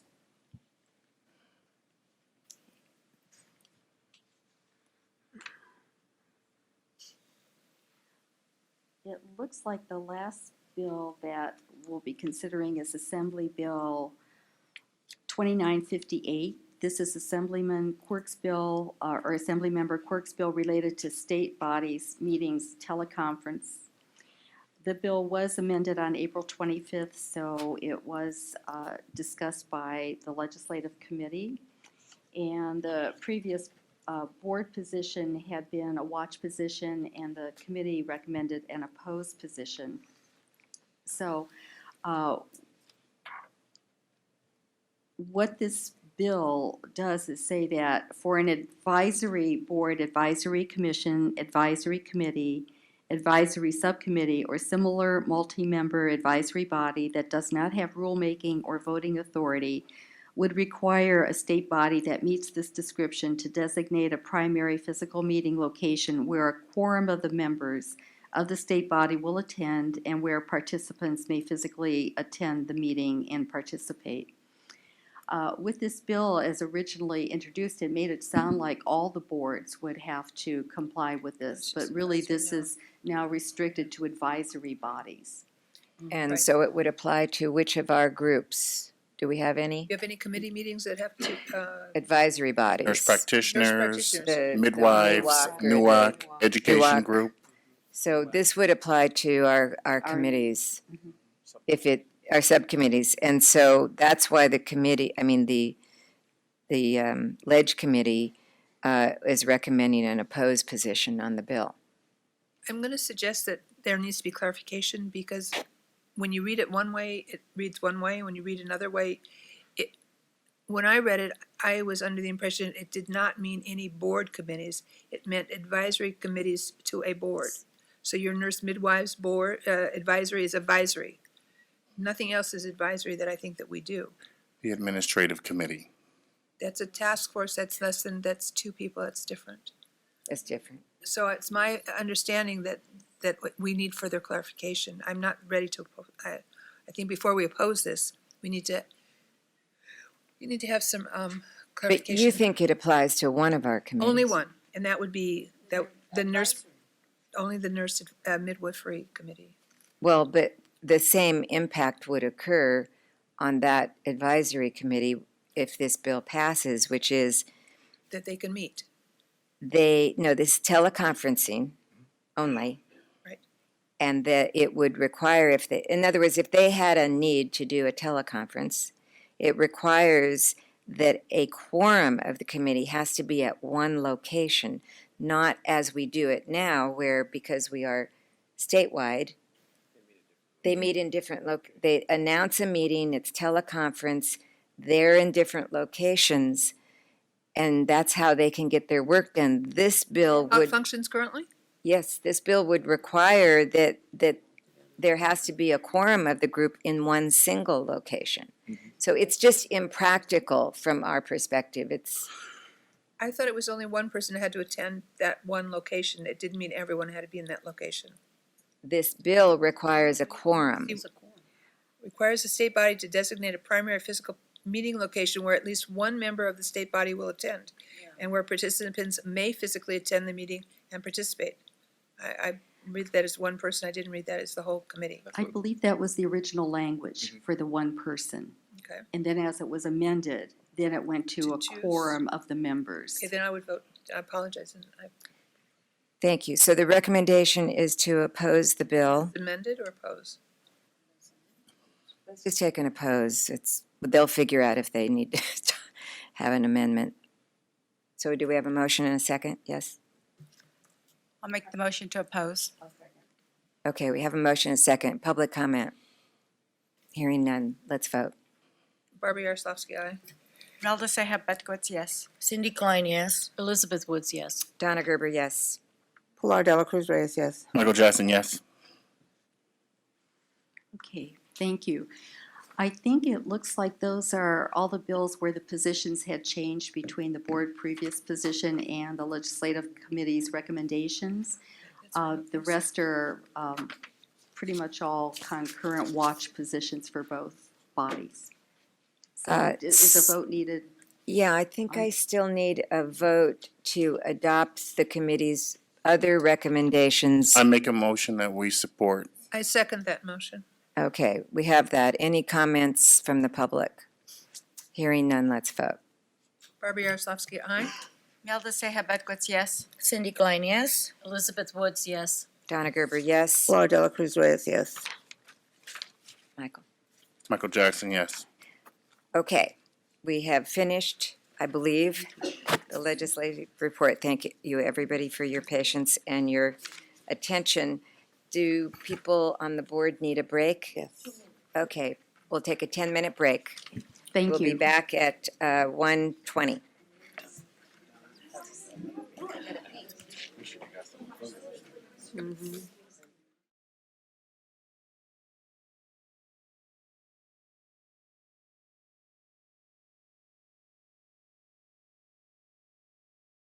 To order, please. I do want to make an announcement that one board member, Pilar de la Cruz, had to leave. She has a family medical emergency and has to go attend to her family member. So we will continue without her, but that's the reason that she's not here for the rest of the meeting. So next on the agenda is the report of the Intervention Discipline Committee. Ms. Yaroslavsky. Okay. Sure. I'm not talking into the microphone. Now I'm speaking into the microphone. Thank you very much. Good You may go afternoon. forward. Thank you. My name is Joseph Pacheco. I'm the Chief of Complaint Intake and Investigation Programs for the BRN. Good afternoon. The board's been presented with our committee report, an updated report, and I will hit on the highlights of that report. So for the complaint intake program, currently they're fully staffed. However, we do have one critical staff member on an extended leave. We've been able to work out some plans with HR to temporarily put someone into that expert practice coordinator position temporarily so that we can not experience too outrageous of backlogs there at that desk. The complaint intake manager, Sonia Wilson, and I worked with D of I and our licensing section to make some plans and get some policies and procedures clarified with regard to fraudulent transcripts and application fraud at the board. And we now have some concrete plans, which has resulted in quite a few additional cases being referred to D of I. They'll do full fraud investigations on these cases, and criminal charges will be filed where appropriate. Thank you. I've included some numbers regarding the complaint intake workload. They are similar to past reports I've given the board. I don't plan on going into those too deeply unless there are some questions. Any questions? No, thank you. Continue, please. I have given some historical information regarding applicant workload numbers that the committee wished to have. The very bare bones highlights out of all the applications we receive. When I took exam and endorsement applications combined, it's about 35,000 per year. The enforcement, our complaint intake team gets about 10% with criminal conviction or out-of-state discipline on their record.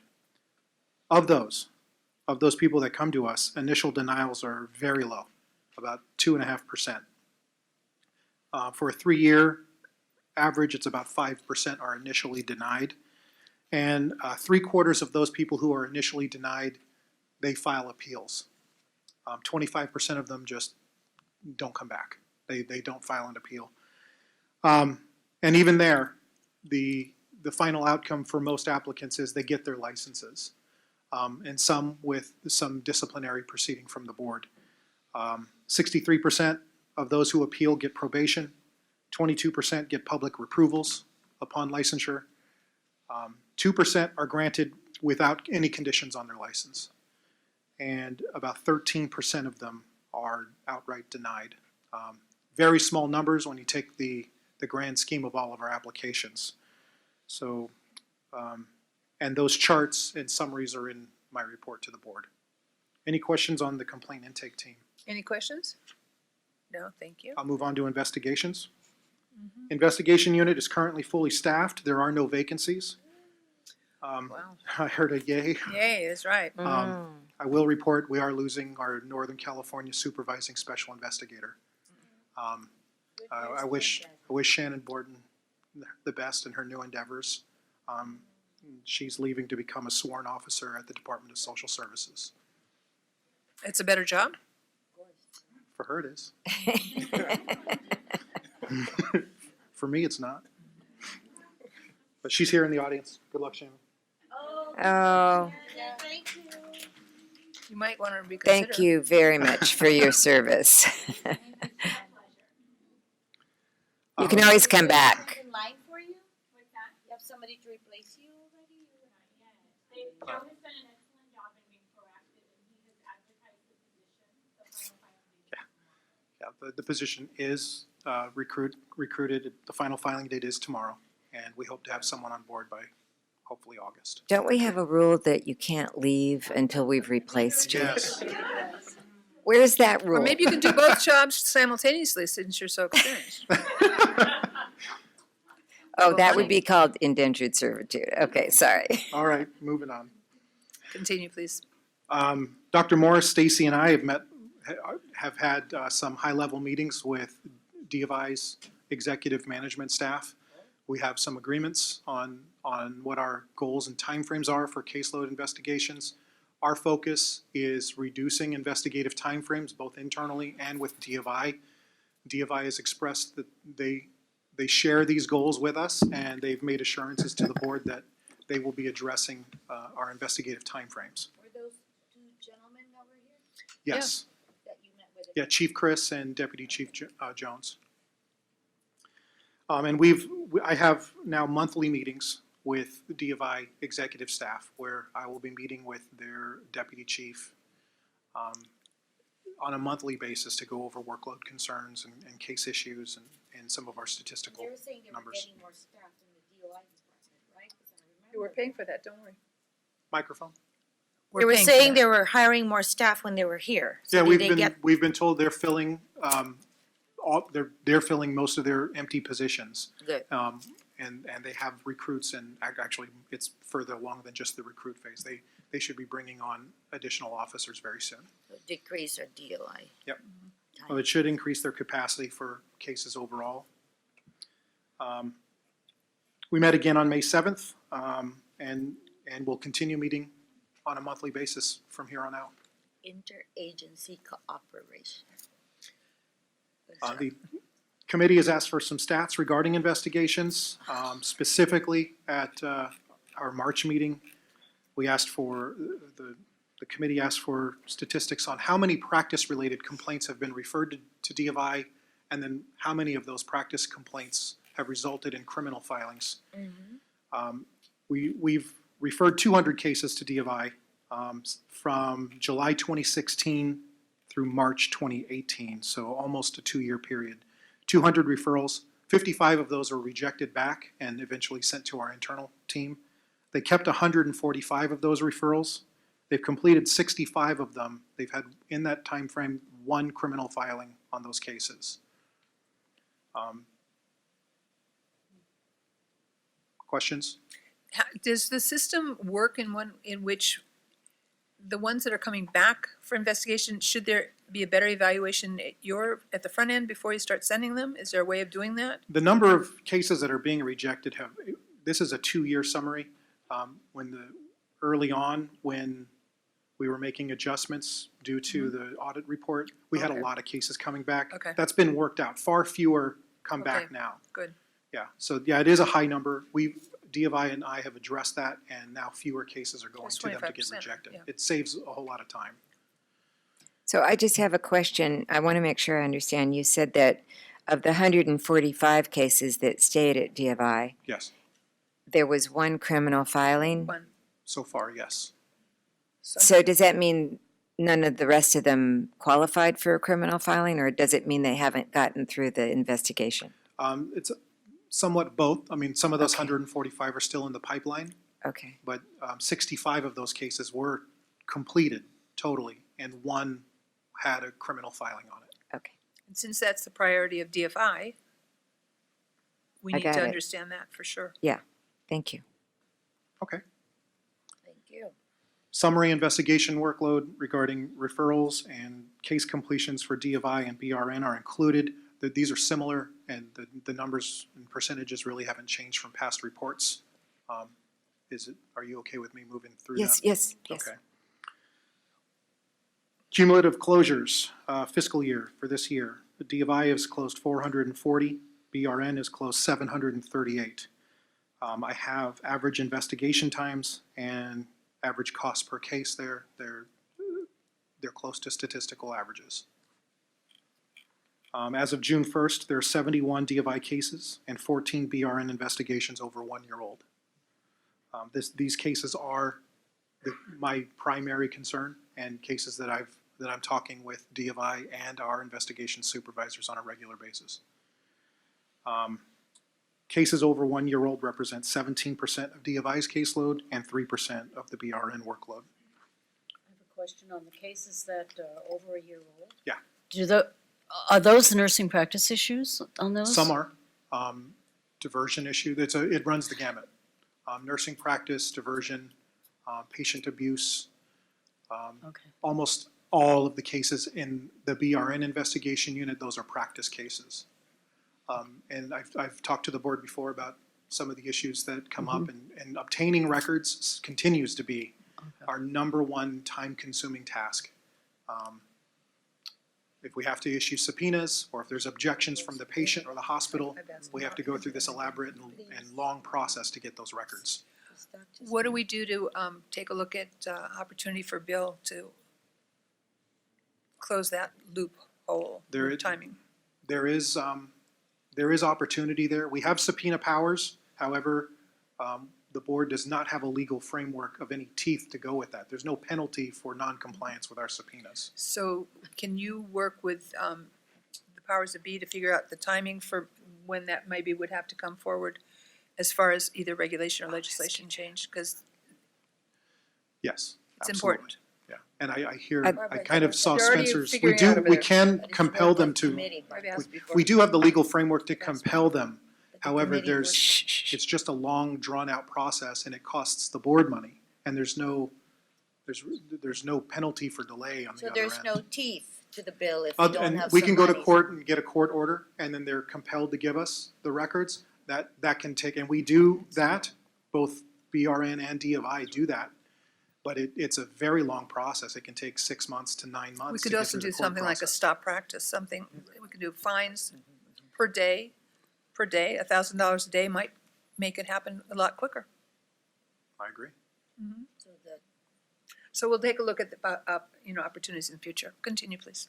Thank you. It's a good Outreach point. activities, there's been a little bit.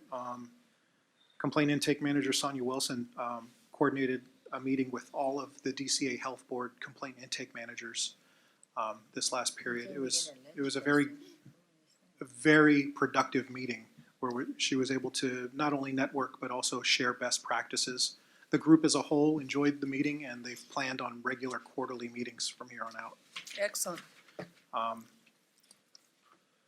Christina Sprigg and I were invited to speak at the Sierra College RN program to their graduating class this year. We talked about the application process somewhat, and mostly they wanted to hear about our enforcement program. It was kind of fun. They had really interesting questions.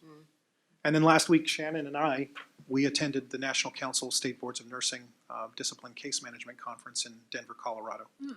And we had some very good presentations there, and really the networking there was just invaluable.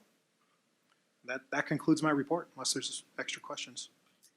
No, but before you go on, I see that we have staff in the audience, so while we're Yes. here, and before I forget, let's at least recognize and thank our complaint investigators that are in the audience, please. Would you like to rise? Any of you work here? Complaint, hands, I have something? Let's all be Stand up, please, so we know. This is mostly our complaint intake unit. These are the people that make sure They're all housed that, here. that what we do, so we're not on the front page of the Sacramento Bee not doing our job. I want to thank you. Suffering is, such sweet. Suggested. I merely suggested it. Thank you very much for your work. That concludes my report. Thank you. Ms. Okay, Johnson? so on to 9.2, I'm Shannon Johnson, Chief of Discipline, Probation, and Intervention. We currently have one vacancy in probation. The current caseload per monitor is about 133, which has come down a little bit. We're still striving to get to that 75 cases per monitor. The uniform standards is moving through the approval process. So as it was approved by the board a couple months ago, it's now moving through that process through DCA and legal. So since we've reassessed our business processes and we have implemented the STIP process for petitioners, currently to date, we have completed 117 via the STIP process, and there's 20 cases pending. And there's only 40 petitions for early termination and 7 modifications of probation waiting to be heard before you. It's excellent. I think we really, staff really Thank deserves you. a, really, thank you. So are the 40 already in the process of getting scheduled, or that's for Yes. next year? No, No, those no, are, no. so- they're already scheduled for their Right now. hearing to come before you for vote. Excellent. We also teamed up, we've always teamed up the last few years with Solid to instruct the probation monitoring module of the Enforcement Academy, and the most recent class was held Wednesday, April 4th. Currently, we have 1,028 active in-state probationers. 596 of those are chemically dependent. We have a total of 1,422, that's including our told probationers. Any questions on probation? Any questions? No, thank you. Continue, please. Cite and fine, we're still fully staffed in cite and fine. We began issuing the citations for the non-compliant fingerprints. As of May 30th, we have issued 153 citations for that. Of those, we've received full payment on 27, and we've held 107 appeal conferences, 2 administrative hearing appeals, which means they go to the Attorney General's office for a formal appeal. So current year to date, we've issued 698 citations. We've ordered 457,000, just over 457, in fines, and we've received over 351,000 of that. Impressive. Yes, and as you can see over the last couple fiscal years, it far exceeds what we've received in the past fiscal years. Does this become an issue eventually where the nurse is not going to be able to practice if they don't have their fingerprints in? If they're non-compliant and they receive a citation, once we issue the citation, if they don't pay the citation in full, when their renewal cycle comes around, they will not be able to renew. A hold is put on that. Okay, so renewal. the way it's done is that they can't renew their license. Correct. Where they Okay. can't practice. Any citation right. that we issue, so for any reason, Okay. not just fingerprints. If they do not pay the citation, a hold gets placed on that, and they cannot renew their license until it's paid in full. Okay, thank you. Okay, so for the discipline unit, we have 1 vacancy. And all the vacancies that we have in enforcement right now, they're either going through the applications right now to schedule interviews, or we're actually waiting for approval. Good. We've been transmitting the fast track cases as of July 20th to the Attorney General's office via the cloud, and so now we are transmitting those to every office. We're beyond the pilot now, so we've been allowed. Fully implementing the cloud. Yeah, throughout the entire state of California. Good. Yes. And hopefully, once we get down the road of some cases that have been completed from the process, we can see if it's shortened our timeframes for case aging. Yeah. So average days from default decision to prep for board vote currently is 46. Cases pending at the AG, we have 1,264 cases. Over 2 years old, we have 41, and 1 to 2 years old, 201. 201? Over a year old, from a year to 2 old, and from 2 plus, it's 41. Is there anything we can do to bring those timelines down? Those are usually cases that there's possibly been continuances. It's gone on for some time. Maybe we issued an 8/21, an order to compel to a psych eval, and then it ended up going into an accusation, and then it's just, those are longer cases. Is there any tool that we should be thinking about using that if things are not moving forward, like a stop practice?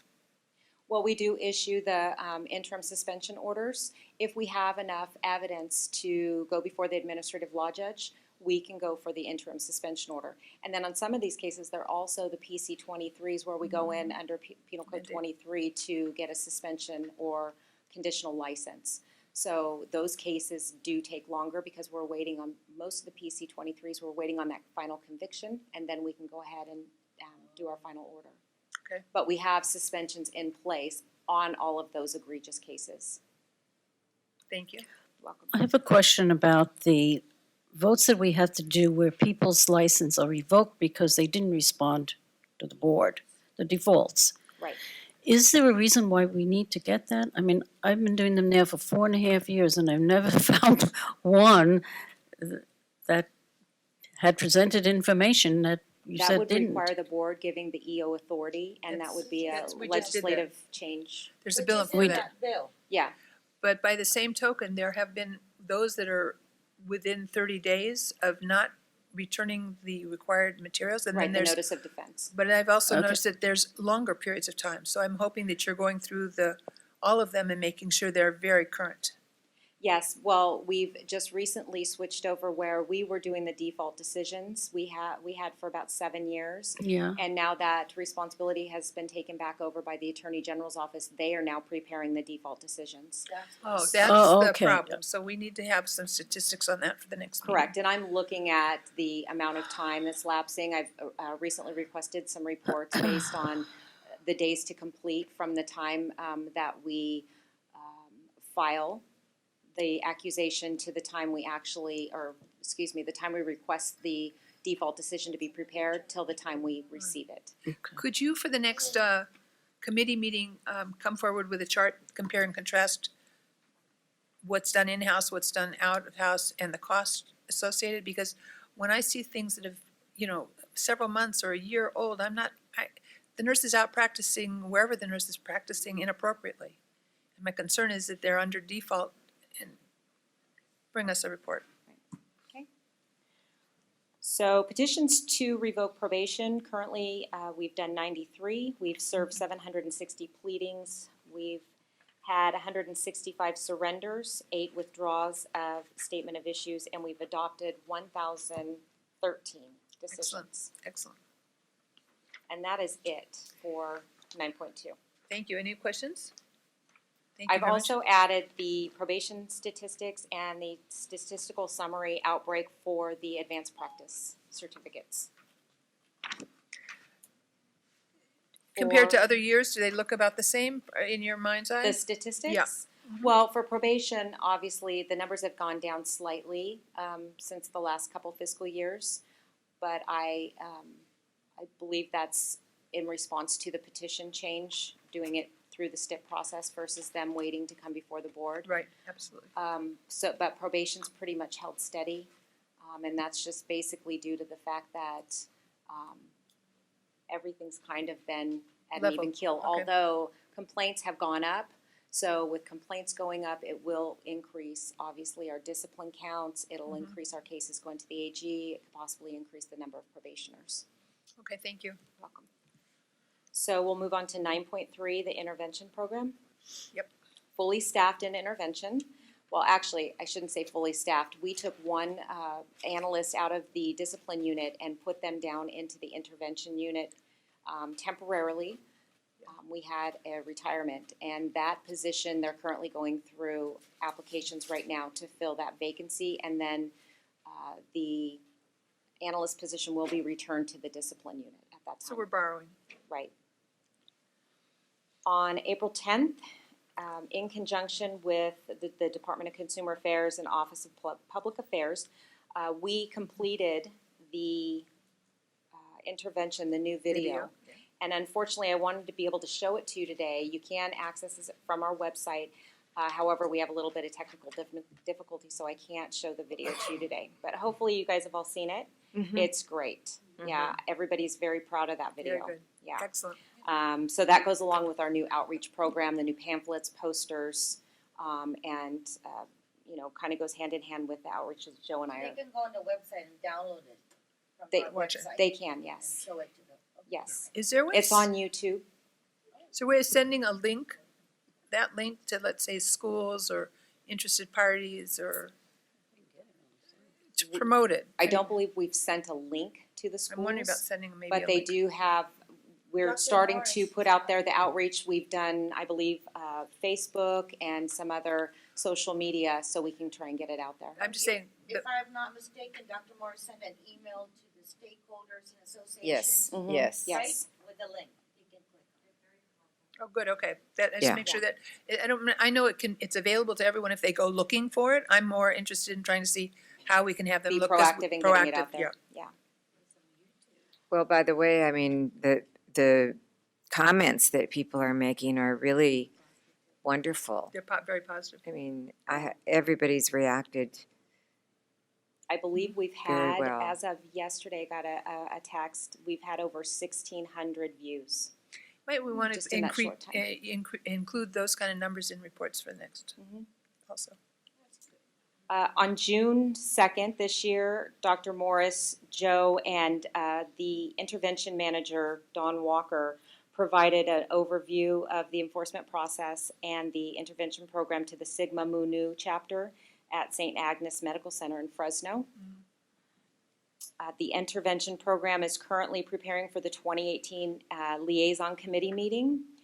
The ILC meeting is held annually, and the next meeting will be in Northern California on September 6th. In addition to the ILC meeting, the intervention program staff is preparing for the Nurse Support Group Facilitator Forum. This year's meeting will be held in Northern California the day before on September 5th. And there are currently 4 physician member vacancies. There are 4 public member vacancies. There are 4 RN member vacancies. And as of April 26th, there have been 2,292 successful completions, and I've attached the statistical data That's great. to this agenda. The locations of the vacancies are Los Angeles, Fresno, San Jose, Fairfield, and I believe Los Angeles and Burbank and Oakland. Thank you very much. Welcome. 9.3.1, so as of the last committee meeting, it was approved to move forward the appointment, the recommendation for appointment to the Intervention Evaluation Committee. If approved, her term will expire June 30th, 2022. It's Lisa Newton, RN member in Burbank, IEC number 2. This is all on your materials. Yes. All right, to make sure they if they want to Yes, check them. her application and Application. resume is attached. Right.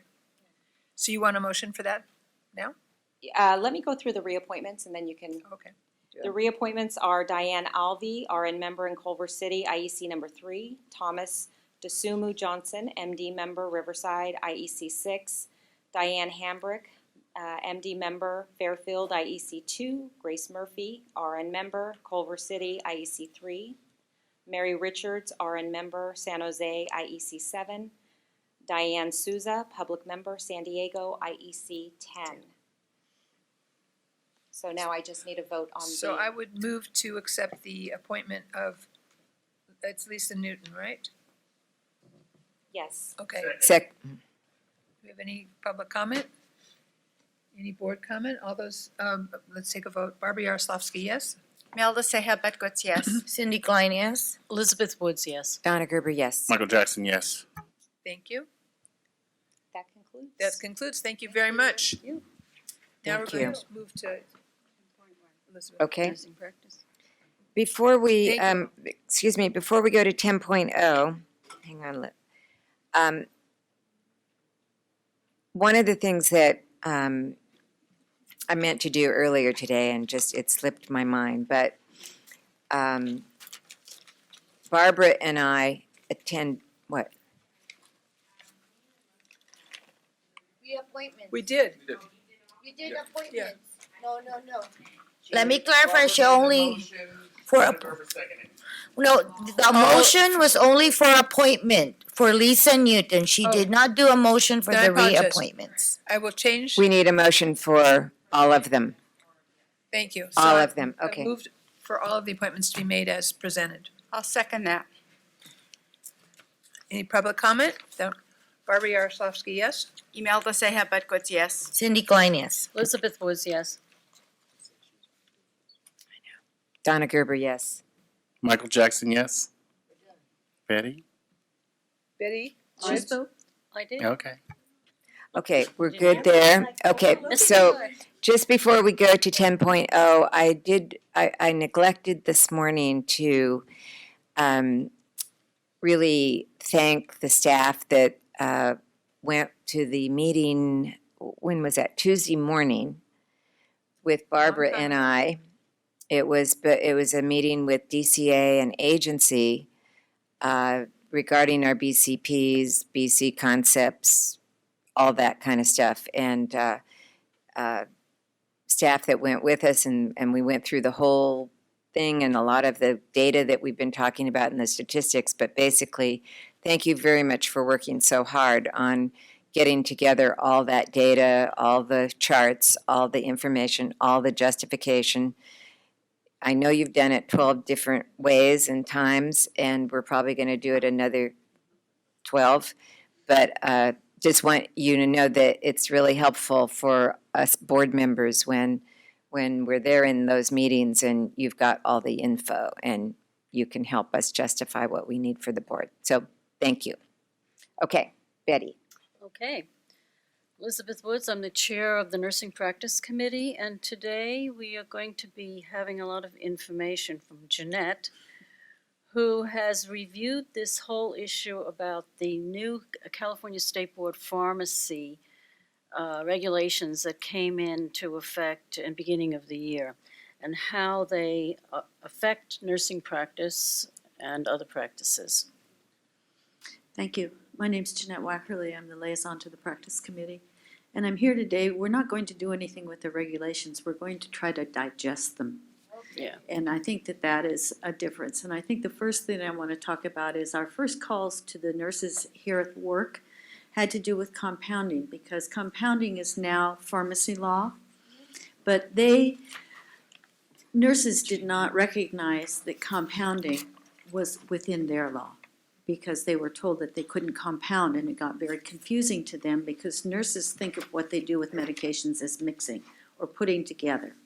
So I want you to just go with me for a minute and look at what I prepared so that I can give you my understanding of confusion about our role as nurses in administering medication that's prepared by the pharmacist and the pharmacist's language about how they prepare.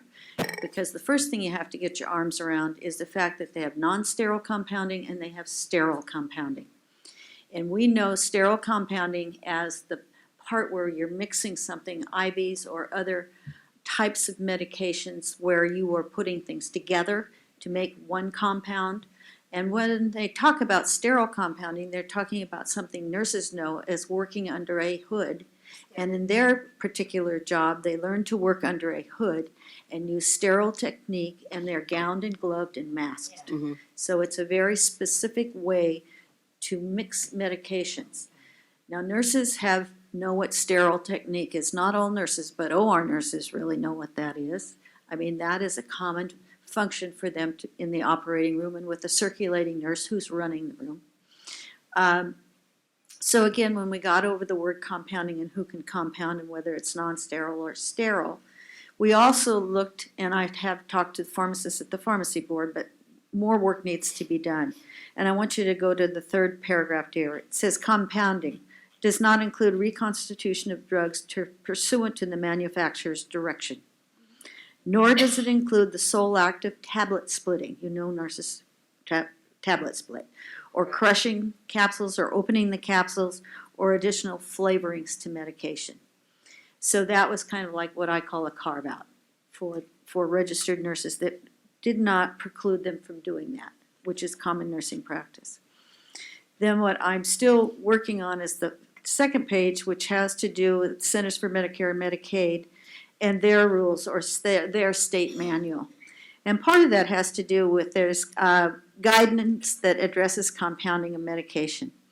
But it was the next probably sentence that I wanted to bring out to you, is that guidance has also been updated on nursing service requirements to clarify acceptable standards of practice when sterile compounding are prepared outside the pharmacy. And again, I'll give you an example of this last week. I had a CRNA call me and wanted to know about being able to, he's working for, it's kind of unusual, a psychiatrist in mixing an anesthetic agent to be given at low doses in IVs, and he was working with an anesthesiologist. Yes, it is. Yes, they are. See, there is a real nurse that knows this. I knew it too, because I had a call from a nurse who's going to be hired as an IV nurse to give low-dose ketamine in the office. So the question is not given the ketamine. The question is, who mixes the solution up to give it IV? In my mind, I'm thinking, do I need to talk about sterile compounding? And the CRNA, he's working in a pain control setting, and so he was going to mix up IVs, not in the operating room. He was working in an office setting. Yes, So I referred him to the pharmacy board for the answer, and guess what they did? They said, "Oh, you have to ask the nursing board." Oh, Lord. So that's why I'm here today, is because we need to produce some information and work with a pharmacy board and their rules and our rules, and also the real world out there of who's doing what where. There was also a nurse that called me that was mixing IVs for a physician, and she was asking, well, do I have to consider sterile compounding? And I don't know the answer to the question, because there's an instance in this descriptors that if you can keep a clean technique or an aseptic technique and not contaminate anything, and you give it within 1 hour, that's okay. So you can count the number of drugs that comes from a manufacturer that you're going to mix in a non-sterile but a clean aseptic way. You're allowed to mix it. So what was interesting also is if you have a code blue and you have a lot of drugs given to the patient that are an IV mix, you may do that during the code, but once the code's over, they take all that stuff down and put theirs on, the sterile compounded one back up. So there's many situations that I feel I need to look at in order to make a comprehensive response to the questions people are asking us. Have you reached out to the pharmacy board? Of course. Your counterpart or them? No. I just called them, and I got a very nice pharmacist and she wrote me a very nice note. But that's the next step that I want to talk about, is at the end of this, I kind of thought, bring stakeholders together. When I say bring stakeholders together, well, the biggest stakeholders are the pharmacists, okay? And also nurses who are doing those kinds of things that might need to be considered sterile compounding now. I can go to the big hospitals here in town and I know what they are doing. Their pharmacists are all organized. They have built different parts of, they're out of the hospital. They're in these warehouses putting sterilely compounded drugs together. I don't know what Kaiser's doing, but I'm sure just about the same. Anything that needs to be compounded is done by the pharmacy. Correct. But there are other places where nurses are practicing who need to be aware of what the standard of care is and be able to talk about it reasonably. So you're going to be meeting with the pharmacy. I want to convene a little group originally so we know what we're talking about, and I'm not impinging on pharmacy law. We just need explanations of things. Not necessarily both ways. Well, there's so many various settings in the outpatient area where nurses function. And reading this whole bill here, they talked about the different pharmacies. Well, some of the outpatient clinics don't deal with a pharmacy per se, but they order drugs directly from the manufacturer. So there's a lot of different things out there that we need to know about, and we have questions, at least reading the whole thing over, I have a lot of questions about. Because most of the pharmacies in the hospital setting that compound is the inpatient pharmacy. Correct. Not the outpatient that dispenses the med to the patient. And like Betty's situation where she works, she does that frequently, and it comes from the manufacturer, I guess, huh, Betty? That's where we get them from. That's where you get That them we from. don't get them from. So a there's pharmacy. more to look at and to consider. And right now, I'm just at the stage of discovery, okay, and trying to get my arms around it. And then, in my dream, I guess, is to put together question and answers, frequently asked questions, if our attorney will let us do that. And that way be able to address people and put them up on our website and be able to look things up. And we know we have a lot of nurses that work in outpatient Yes. spas and places where injections are yes, they call it spas, medi spas. And they are giving Botox, they're giving fillers, they're giving a lot of different things. And, who's putting all those things together? Okay. I have no idea. I mean, we find enough problems with that practice that the nurses appear here, but we haven't even looked at the whole thing about where the drugs are coming from and how that's all done within those settings. So I'd like some time, like until probably fall, to really get together with. Oh, I thought about it, but then I thought better of it. Do we need a motion or we just give her we give staff direction? You can give staff direction. Thank you. I'd like some staff direction to go forward with this practice. So moved. Thank you. No, I have a question about, Yes. are you going to be meeting directly with the pharmacy board and? No, I meet with their pharmacists, and they have a compounding pharmacist specifically identified. And so that will be my first, I've worked with just a pharmacist. As I said, I did a cold call. Remember, they're on the Yeah. phone Tuesdays and Thursdays? You can call them and get a pharmacist. Oh, sure. No. Okay, I don't Betty. think there's a problem. They're right across the street in our old office space. So we you know don't them. you don't think there's any need for them to come to talk to us for question and answers, or you're No, comfortable I with think meeting that with them? we reasonably know each other's job Okay. in many settings. And so I don't know that we've run into the problem of not knowing what one another does for our professional practice. So Betty, you can simply direct staff. Yeah. We don't need a vote. No, we don't need a vote.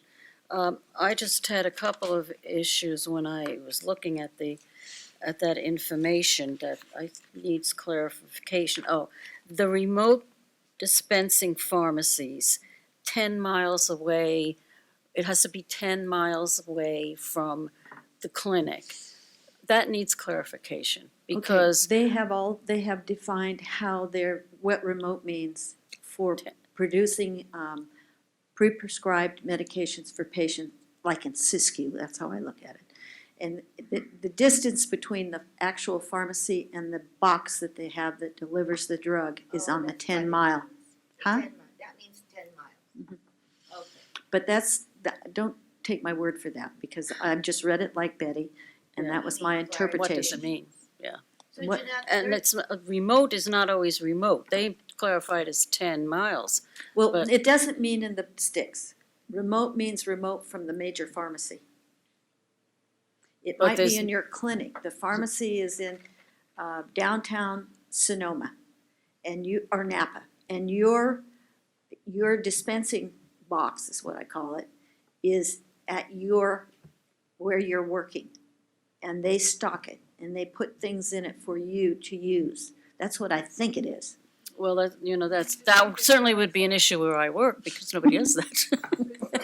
And That's what I think they're saying. it's not on site.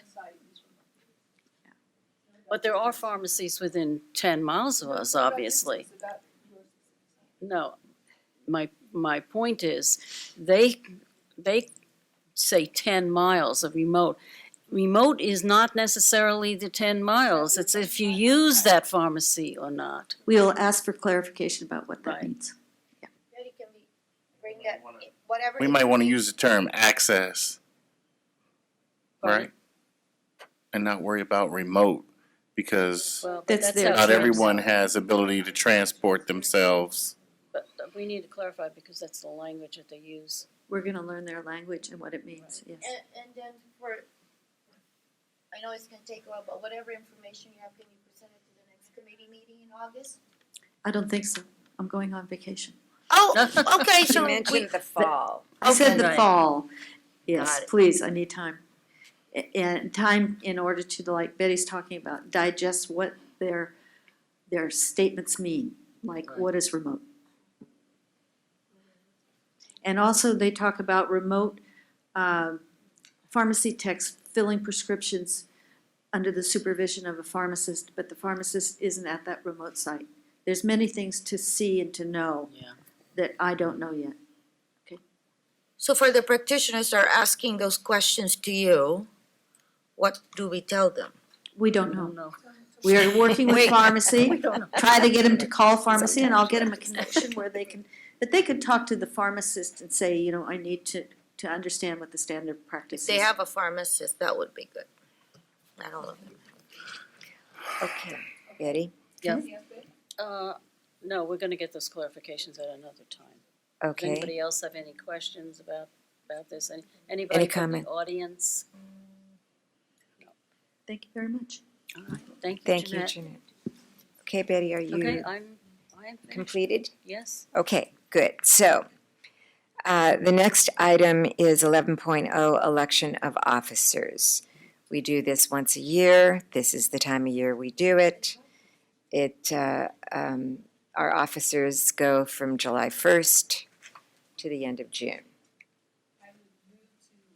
I would move to maintain the positions as they are currently. I second it.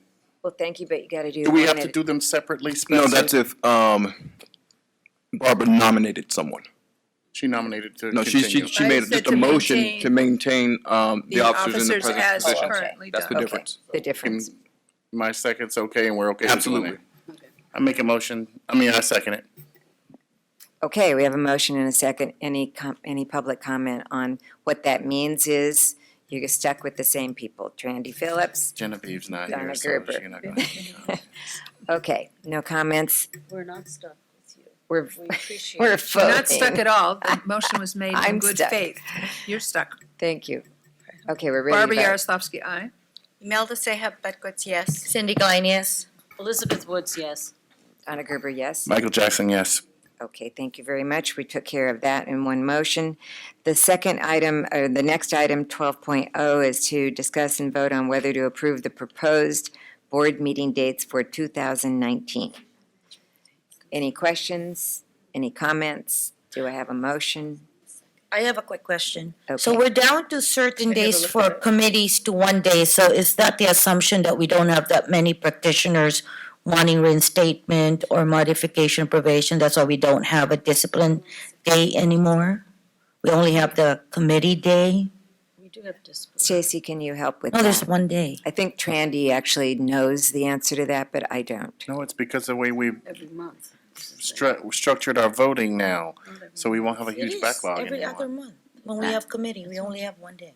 Okay. So the format of the board meetings in the past used to be one day a month committee, and then the next month was a discipline and a board meeting So day. I know. So we're returning to that format because the board has the authority to refer petitioners to the Office of Administrative Hearings for the reinstatements and the early terms, which is what we've started to do on a limited basis. So we have reduced the backlog so that we only need to have 5 Double petitioner days, days yeah. in front of the board.